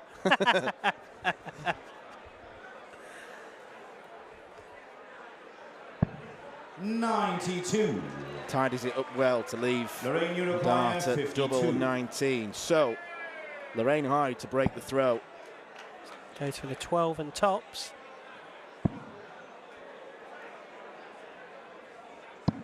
Game shot and a third leg. Lorraine Hyde. Clutch doubling. 2 legs on the bounce for Lorraine now. Fourth leg is Lorraine to throw first. Game on. She's picked up a bit in this set. Averages starting to move towards the 70 mark, which is, we were talking that kind of 100. average standard. I think her running average on the women's series this year was a fraction over 70. So she's sort of finding her rhythm, finding her groove, and sometimes that does take a few legs, but you know, in a best of 3 set format, you don't always have those 60. legs to play with. Yeah, and I think particularly from the women's World Championship point of view, they tend to play so few stage games as it is. It could be a nerve-wracking experience going in front of a crowd. 40. So starting off slowly is understandable. We have seen Laura play in the PDC match play, women's match play that was. She lost in the quarterfinals to Eileen de Graaf, who's the number 2 seed here this week at Lakeside. Tipped by many to be Bow's 100. closest challenger, obviously in different halves of the draw. Been playing some very good darts recently. Eileen won the Irish Open a few weeks ago, and earlier in the year she ended what was a very 85. impressive winning run for Bow when she beat her in the Dutch Open final. Very impressive performance that day. Lakeside's not her favourite venue in the world, Eileen, but she's a very good player on her day, and she seems to be in a good rhythm at the moment, and we'll see her in action a little bit later in the week. 66. Is that to do with the fact that there's about 5,000 other darts players there and it feels more like an airport terminal? I'm not entirely sure, really. She just, yeah, we spoke about it before, and she just said there was something about it that wasn't quite her favourite. But she's had a decent record here over the years, a semi-finalist on a couple of occasions, and of course a former world master as well. So a lot of success, a lot of titles, 60 plus on the WDF circuit for Eileen. So very good 60. player, and quite rightfully one of the favourites for this week. I mean, one of the ladies I thought was a strong contender, pushed Bow very hard last year in the Europe Cup and in the World Masters, Almudena Fallardo of Spain, 59. who said hello to me this morning, which was one more word of English than I thought she knew. Yeah. But she went out to Paula Murphy, which was an inspired performance from the American. So Yeah, I was really impressed by Paula Murphy.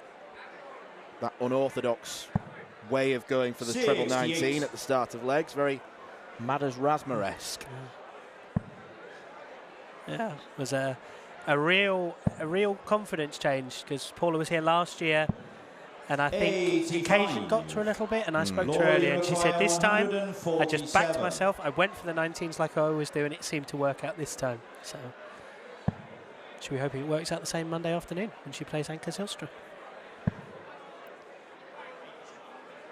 67 left for Laura, dropped down the board. 97. Lorraine, you require 87. Big moment at the end of this leg.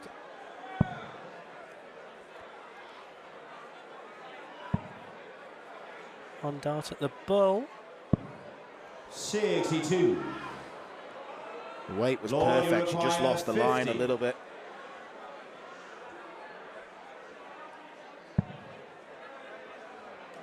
Double 16. for a break of throw, for parity in the set, and to go within one leg. She can't hit it. Lorraine, you require 25.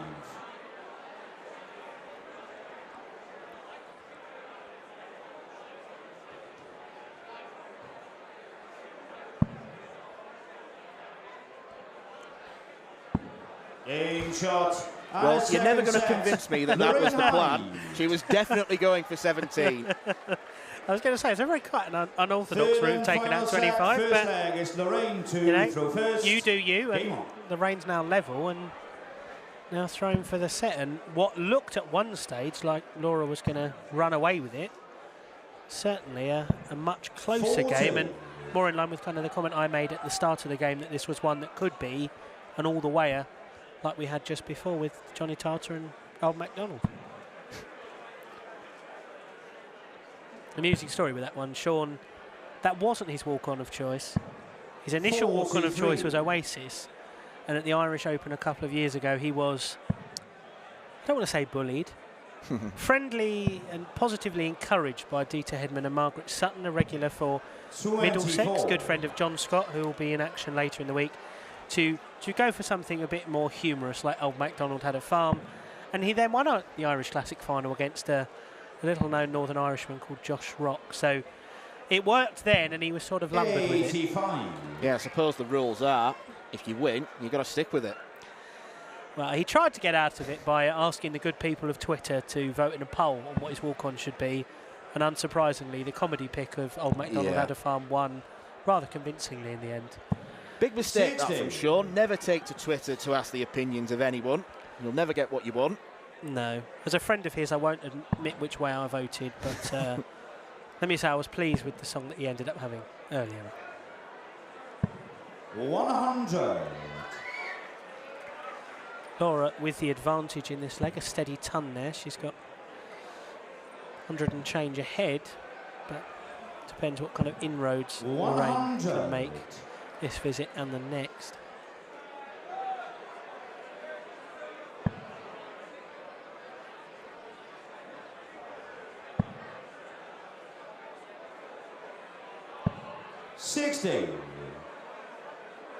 She must be difficult for a spotter because all you can see in the reflection of her glasses is the dartboard. You can't see where the eyes are going.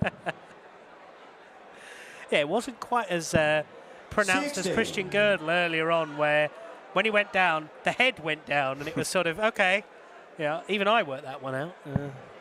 And I did even have my glasses on, so that did help.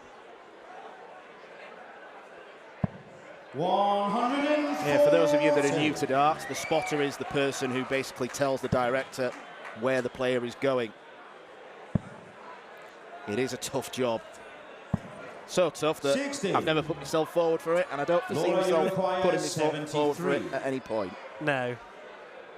No, it's particularly challenging when certain individuals, like Mr. Rhys Coley,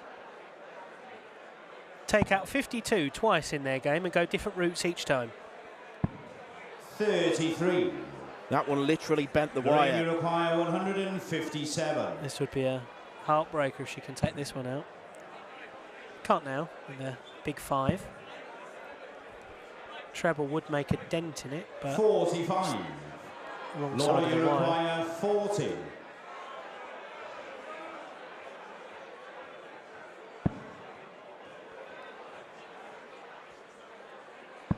Aim shot on the first leg. That was a very relieved exhale, wasn't it?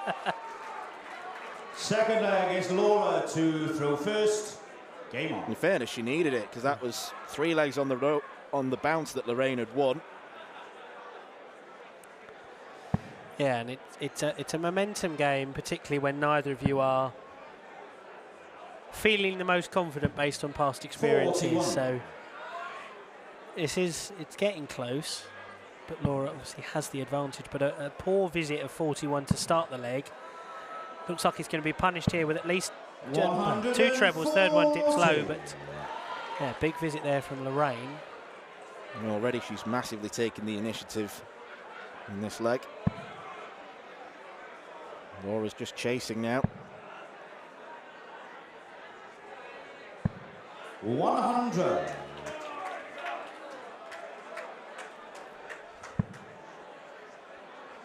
Well, at the start of the match, it looked as if Laura was going to run away with a 2-set victory, but fair play to Lorraine. She's certainly dug in. Yeah, Laura still had the kind of overall average in scoring and edge in that department, but, you know, there were a couple of slightly weaker legs from her that Lorraine was able to capitalise on, but also, from Lorraine's point of view, there was a slight improvement in that second set, which brought her level and is, you know, has given her the advantage here. Was 11 ahead before these, a bit high with that second one. 60. No treble there does bring Laura back into things a little bit more.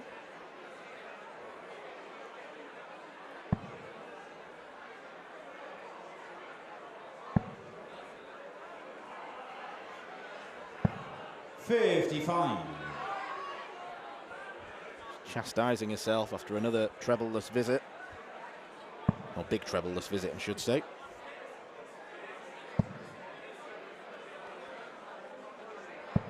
$60. Lorraine just a straight 60 again. Not under a huge amount of pressure from Laura, but given the position she's in, would have liked to have left herself on a finish, I'm sure. She needs to... She's got to find 3 legs from somewhere. She's running out of time. 41. I think the nerves of both ladies starting to kick in a bit more in this leg.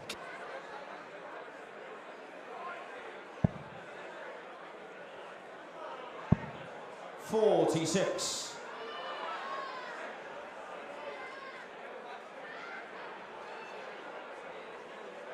140 here would be golden. Good start.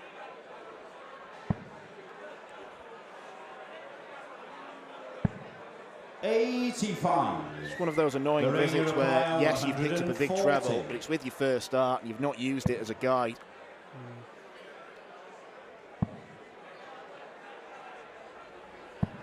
$60. Laura, you require 136.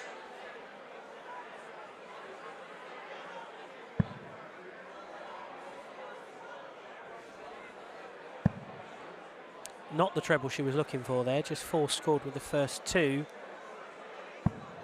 24. Lorraine not under huge pressure, but she'll want to take out this 80 with these 3 to level up this third set and get the game back on throw. It could be awkward with the way that Lorraine's darts do stand to attention. Oh, it wasn't awkward. How has she found that? It's a superb find. I think she shocked herself by nearly tripping over. Yep. Third leg is Lorraine to throw first. Game on. Absolutely superb. It's fine. Referee Garen Roderick was there. He would have saved her. It was fine. Garen was prepared.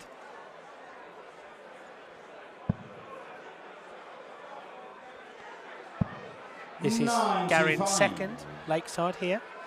Just the one debutant in the refereeing team this year, Mr. Christian Sorensen, had a couple of games earlier today. Dennis Nielsen, and then he did Aletta Vyer's victory earlier on this evening. 45. Very happy, be the first Dane to referee on the Lakeside stage. Christian? Once again, proving that darts is a proper global sport these days. And that's what the World Darts Federation is all about. You know, you have regional 60. qualifiers in this tournament from, you know, 8 different regions or countries, in addition to the dozens of countries that are through the main ranking tables. You know, we've seen players today from America, Spain, Hungary, Scotland and England here, New Zealand. You know, and there's more nationalities to come tomorrow with Switzerland and Slovenia playing at Lakeside for the first time. So, yeah, this is, you know, the World Darts Federation. It's about bringing all these national federations and their best players together in a showcase tournament like this and the World Masters. You know, and it's fantastic to see it back on, and, you know, as well attended as it is this weekend, and seeing so many people, you know, watching the feeds on. 3. Not the best visit from Laura there. Sorry, that distracted me. Distracted me from warbling on. You know, it's fantastic to see so many people watching along at home as well on the WDF YouTube channel, iozat.com, and of course other territories as well. You know, a really global broadcast this year, available to pretty much anyone in the world with an internet connection. So You've got no reason not to tune in and hear Dan's dulcet tones throughout the week. 180. You don't see that too often, going from 3 single ones to a 180. Nope. Laura's managed it. Gets herself well back into this leg. And it may almost have put Lorraine off her stride a bit. You can see the funny side.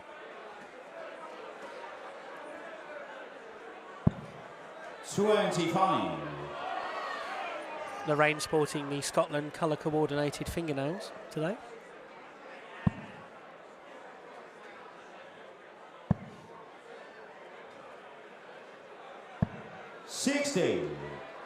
Lorraine, you require 136.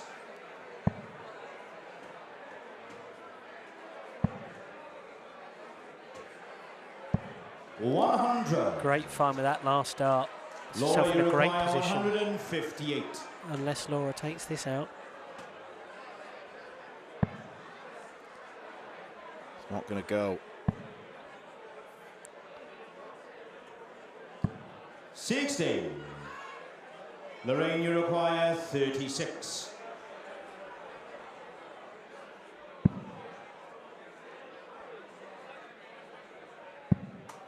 Lorraine Hyde is one leg away from a place in round 2.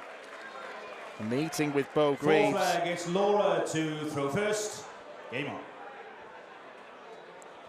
Real change in fortunes after a first set where Laura was averaging, you know, high 70s.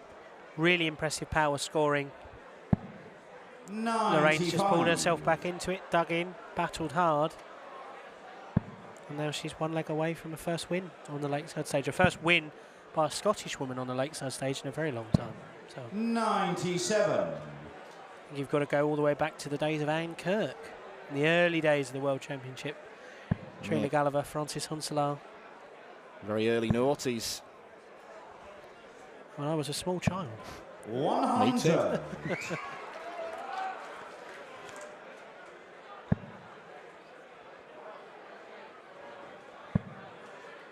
Timing matters so much in darts. 180.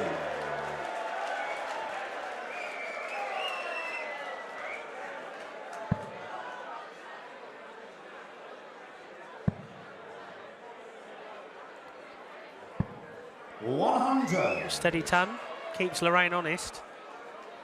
See if she can follow up on that big maximum last time round. A very good start to this leg from both 60. ladies. With the finishing line very much in sight, and Laura fighting to keep her hopes alive in a game that looked, at least in the beginning, that she was going to romp away with. Well, whoever loses this will be doubly disappointed because they'll feel that they had it in their grasp at varying points. I'm not going to see a repeat of the Veronica Rehash magic from last year. 164 outshot.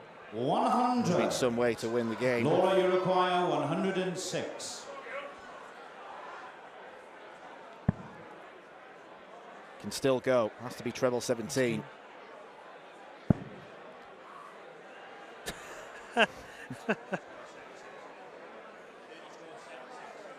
I don't even think she can pass that off as a miscount. That was just a real flyer.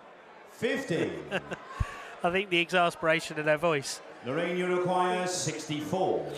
Potentially first match darts here for Lorraine. It's actually the first time she's led the match. Well, it will be one dart at tops. 24. And that is a match dart that Lorraine Hyde has spurned. Laura, you require 56.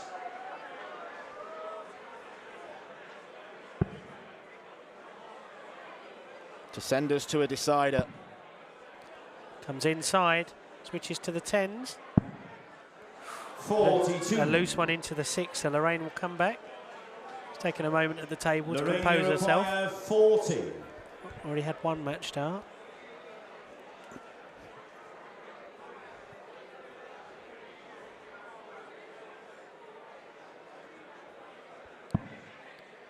She too comes inside, goes to the 10s. Game, shot. And Lorraine Hyde is the pride of Scotland at Lakeside this year. overcoming a stern challenge from Laura Turner, who started the game brilliantly well, but as she faltered slightly, Lorraine Hyde improved. A 180 in the deciding leg may have proven to be the difference. More lakeside disappointment for Laura Turner. She still awaits her very first win on this stage. It is Lorraine Hyde who has possibly the unenviable task of facing Bo Greaves in round 2, but she will no doubt relish the challenge. Coming up after this short break, we've got our final match of this evening session between Australia's Danny Porter and the Netherlands' Arjen Konteman.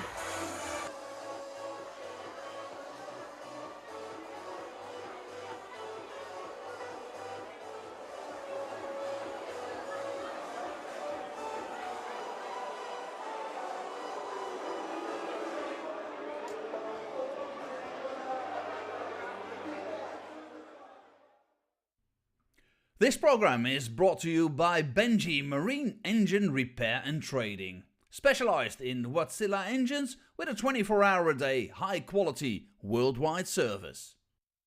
And by Hemeco Storage Systems, your one-stop storage system solution with over 100 years of experience.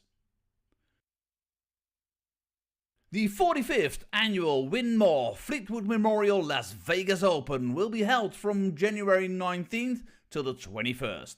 Sin City welcomes you to come and play in the entertainment capital of the world.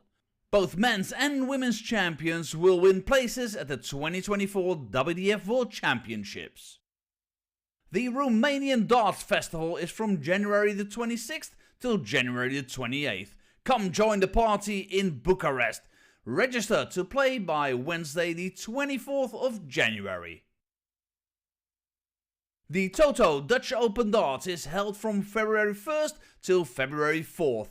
Registration is open until January the 16th. The Toto Dutch Open Darts is by far the largest darts party in the world that you should not miss. And the men's and women's champions go to the Lakeside in December 2024. The Swiss Open and Helvetia Open tournaments are held from May 31st till June the 2nd. One of the longest running tournaments in Europe invites you to join them in the most beautiful surroundings you'll find in Europe. The Swedish Open and Masters is held from August 16th till 18th, a popular tournament for many of Europe's best aerosmiths. For more information on each of these tournaments, go to the link in the description. A special thank you to our tournament sponsors Winmore, A&G Travel Group, iDarts, Dart Connect, CT1 and Quiff.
gentlemen, just before we have you singing, please welcome to the stage for his 14th Lakeside World Championship, referee Nick Rose.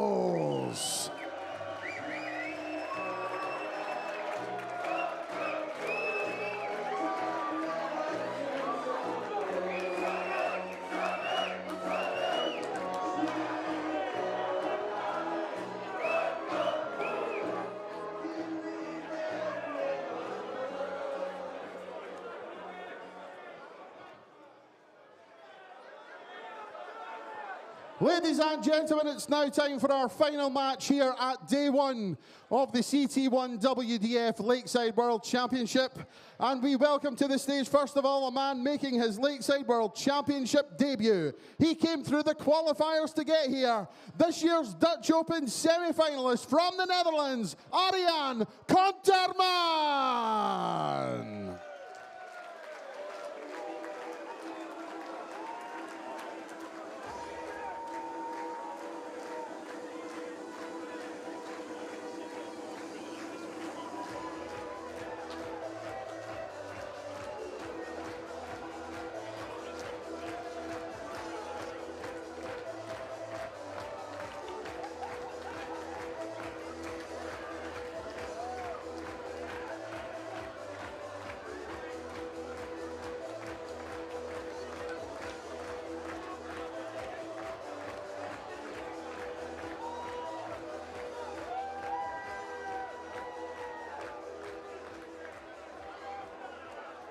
His opponent also makes his Lakeside World Championship debut. The former Alice Springs Open champion, the reigning Australian Masters champion, Demolisher, Danny Porter.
The 12th and final game of what's been a successful first day of the WDF World Championship here at Lakeside. The crowd have loved it. It's been packed full.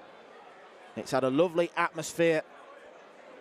And we're about to be served up one final treat before we come back again at 1 o'clock tomorrow.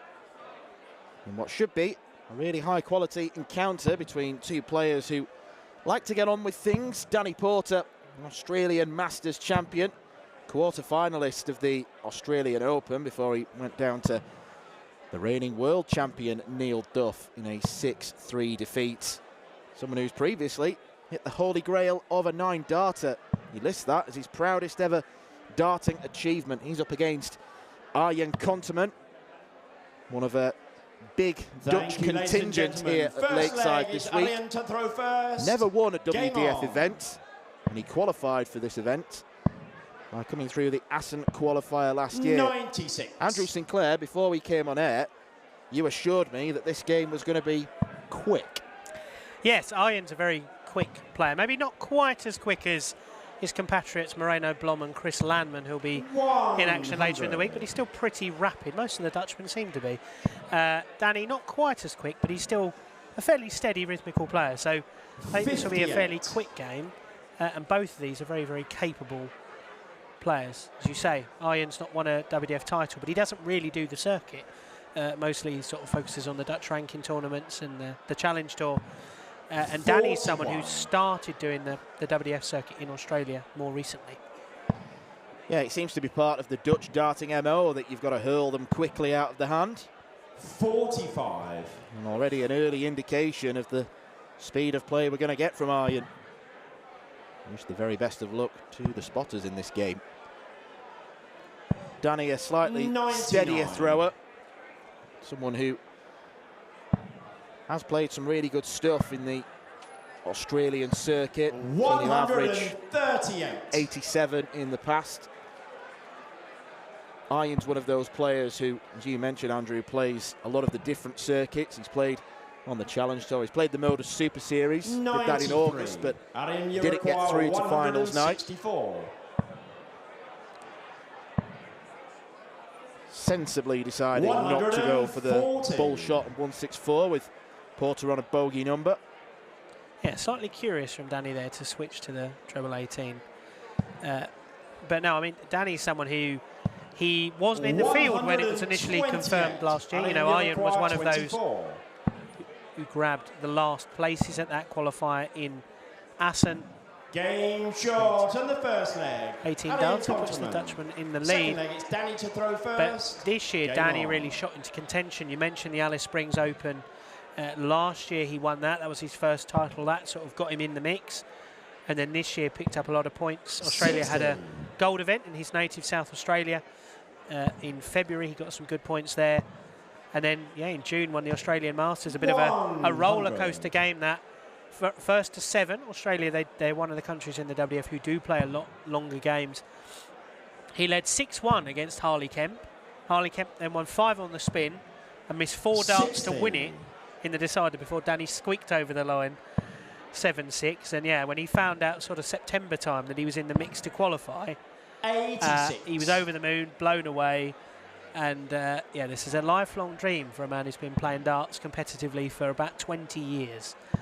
And yeah, he came over with his partner a little bit earlier, and they had a good tour of London, saw all the sights, and now he's here playing on that lakeside stage and being cheered on by his fellow Australians, Peter Machin and Kim Mitchell, fellow South Australians as well, all from the same state, all played together, practiced together regularly. So he's got friends and backing here, and you know, he's a little bit behind at the moment, but he's hanging in there. 59. Yeah, you've got to remember for players like Porter who come from the Oceanic region, it's almost not just about the darts, it's about the experience 96. of coming to the venue, coming to a new country, coming to a country where darts is a much bigger thing than it is in Australia, although it's certainly growing in that part of the world. 78. Hasn't quite got going yet, so Arjen will get maybe just one. No, he'll get 2 at double 11. Game shot on the second leg. I said good luck, spotters. They need it. Third leg is Arjen to throw first. Game on. We even managed to give Nick Rolls a game as referee. Make him wait till last. Everyone getting a go. Yeah. An extensive refereeing team, but a pretty solid one, I'd say. Yes, very solid. 97. Yeah, slightly different makeup this year with Anthony Dunder stepping up to the role of MC, a role I think he's fulfilling very well. And yeah, new addition in Christian Sorensen. Garen Roderick from Wales, now a full-time part of the team. And yeah, Nick, who does an awful lot in the WDF. He's a very, very busy man. Doing a few less games this year than he would normally do, but yeah, he's still getting an outing, getting the suit on for the last game of the night. And why not? Yeah, it's like an itch that he needs to scratch. Get out there, get the suit on, 60. Get calling the numbers. Exactly.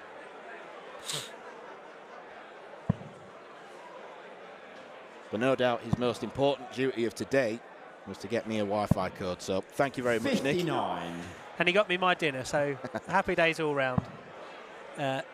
Although I do know I own 50p, but that's a different matter entirely. 100. But no, I think sort of what I was going to say to do with Danny Porter is that, you know, Australia well represented here with Kim Mitchell, Peter Machin, Danny, of course, supposed to be Raymond Smith. Unfortunately, he had to withdraw for health reasons. It's on the men now, but, you know, sending Raymond all the best He would have been a very strong contender if he'd been here, and he hopes to be here next year. But, you know, Australia are fantastic supporters of the WDF system. They're really passionate about getting their players over here. 180. Slightly curious decision to stay there, but you've got to hit a 180 on the Lakeside stage if you can. Yeah, Danny Porter deciding the call of the 180 was more important than the double he's left. Good luck on double 2. Just on the wire. He thought it was in. I thought it was in at first glance. That one was very close as well. 2. Well, the way that Danny starts lying the board, it's a very sort of flat trajectory. So just above the wire doesn't really help him. No. 93. Well, at least he can say he's had some darts at a double now. I don't know how helpful that is. Game shot it turns out in the very. third leg. Danny Porter. Danny uses those very short Tero flights and stems from QSL. You know, fellow QSL sponsored player James Richardson won earlier, first game of this session. Danny was very pleased that his fellow QSL player won, but you know, Australia are big supporters of the WDF. You know, they run fantastic tournaments. The Australian Open, I know you and Scott were talking about that earlier. South Australia Classic in February, that's a gold event. Guaranteed qualifiers. You know, the South Australia Classic earlier this year, Amanda Locke and Kai Smith, Raymond's son, they won that, so they're already booked on the plane for Lakeside 2024. 60. That'll be coming back in February, and could well see different names on the trophy. And, you know, a number of events with big prize money, like the Alice Springs Open. You know, took place very recently. Very good money on offer there, and, you know, Australia are a big part of the WDF, and Kelvin and his team down in Australia do a great job. Well, you mentioned about, because it's one of the quirks, I suppose, of the WDF system. 100. Events are ranked platinum, gold, silver, bronze, and it's almost as if you do well in just one gold event, you can pretty much seal your qualification here. So you've got to place so much importance upon those events. Yeah, and that was something that, you know, when the WDF took over the running of this side of the game, they wanted to introduce, was that golden ticket. So if you win a gold or a platinum, you've got an automatic spot in the World Championship. 167. Divides opinion a little bit. Oh, hang on. Biggest shot of the week. 127. Certainly went for it. No mucking about from Arjen Kontiment. He wants this first round tie to be as stress-free as possible. Both players have been made to wait for their stage time. It's just gone 11 o'clock UK time now.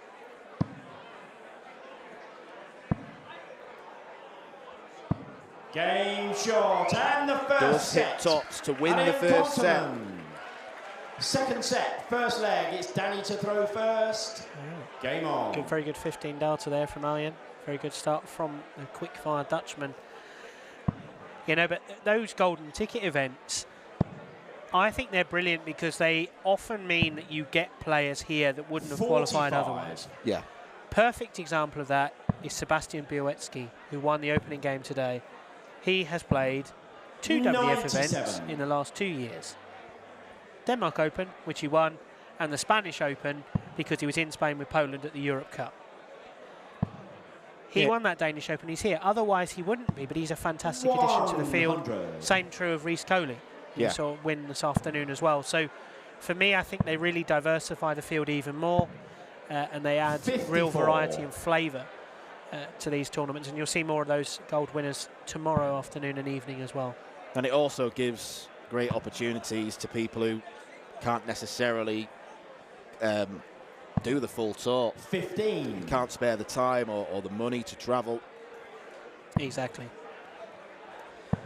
And it can get you potentially a once-in-a-lifetime opportunity to potentially travel all the way around the world like the Australians, New Zealanders do, and get to go on that World Championship stage. And for them, this experience means an awful lot. You could see the excitement 59. in Danny particularly. He was downstairs in the Peninsula Bar in the Players Hotel this morning at 6 o'clock, bright and early. I don't know if that was the jet lag 60. or he was just an eager beaver, but 6 o'clock this morning he was down there ready for a chuck at the board. I was not up at 6 a.m. I was told that by his Australian teammates, but you know, fair play to him. It's a long old slog if you've been up for most of the day. And you require 150. Yeah, we've got 4 boards in the practice room here at the Lakeside venue, but the hotel's got 4 practice boards as well. 90. They've proven very popular over the last few days, and I'm sure they'll continue to do so.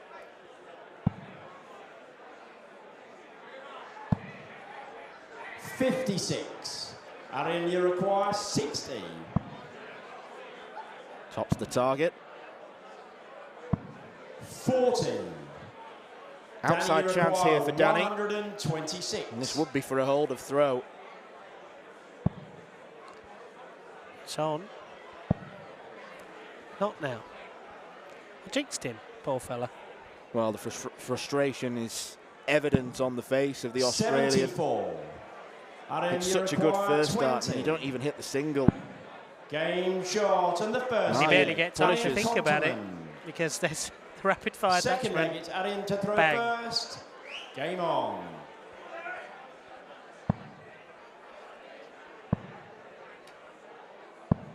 $82.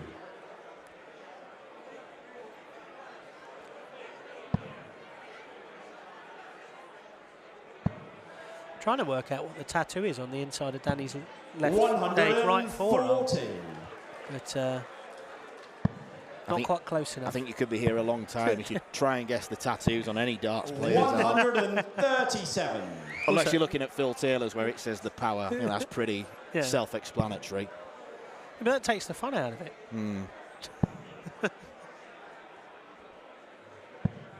57.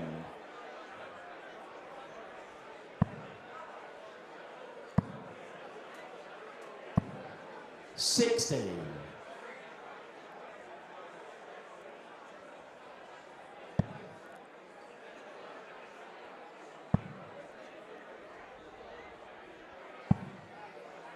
$98. Fairly evenly matched leg here. You really do feel that. 58. I mean, Danny's, you know, he's got to get on the board in this leg. Just one leg so far. Ian takes this one. He's just one away from a rapid fire victory. Now, will he go for another 180 or is he going to switch this time? 132. Arian, you require 164. 17 does leave double 16. It's a wonderful setup shot. Danny, you require 74. Has to be 20 and bull now. Finds it. Can he find the bull? 35. Arian, you Quite require a 32. westward dart on that one. Ian comes back. Game short, and the second leg. Arian Konterman. Hugely impressive Third performance leg so is far Danny from to the throw Dutchman. first. Game on. Yeah, he has been very clinical. He's going to hope to try and achieve the highest average of the day. We saw that from James Richardson in the first game, just over 88. 59. Ian's on around about 86 at the minute. And the prize on offer for the winner here is a second 29. round tie with the Dutchman Alexander Merckx. So You know, it could be going double Dutch, and that is the likelihood, unless Danny can really dig something out. 100.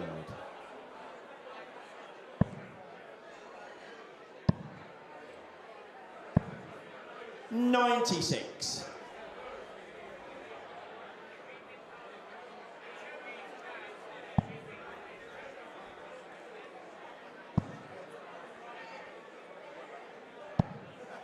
$99.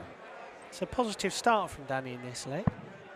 Had the better of the scoring so far, but two trebles here. 140. Ian's right back in the mix once again.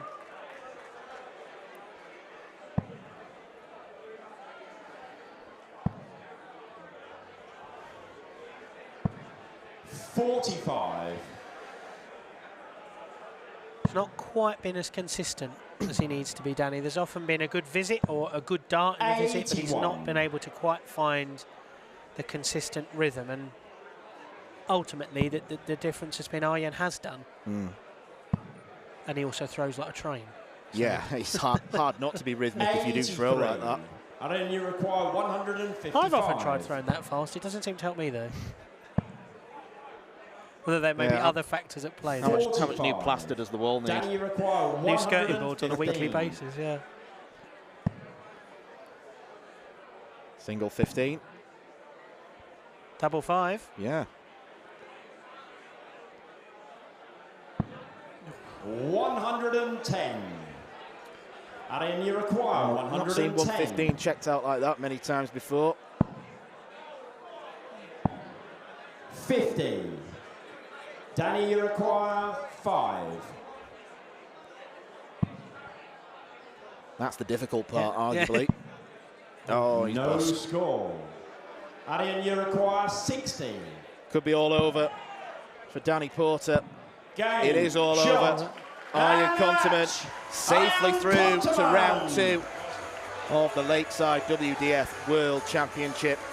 A pretty good display, all things considered. He never looked to be under too much pressure from Porter. He only had darts to win 3 of the legs. It's a 2-0 victory for Continent, and he'll face his compatriot Alexander Burks in round 2 of the competition. That is it for the first day of this tournament, but we will be back at 1 o'clock UK time tomorrow afternoon, available on YouTube all week, where we'll have Liam Maindel-Lawrence taking on Mike Gillett. Make sure you join us for that.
This program is brought to you by Benji Marine Engine Repair and Trading, specialized in Wärtsilä engines with a 24-hour-a-day, high-quality, worldwide service.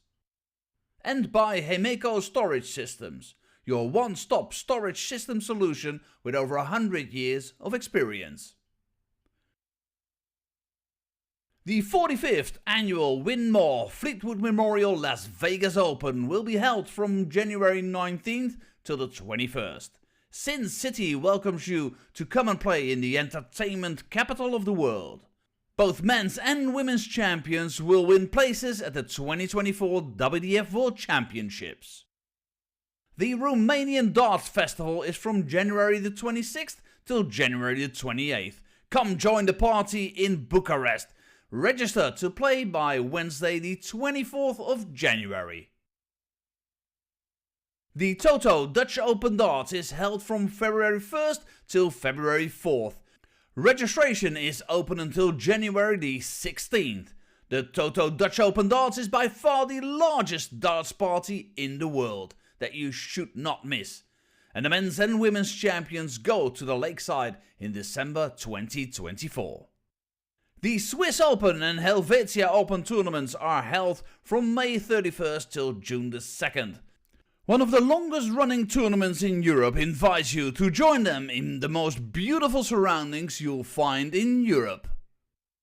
The Swedish Open and Masters is held from August 16th till 18th, a popular tournament for many of Europe's best aerosmiths. For more information on each of these tournaments, go to the link in the description. A special thank you to our tournament sponsors Win More, A&G Travel Group, iDarts, Dart Connect, CT1 and Quiff.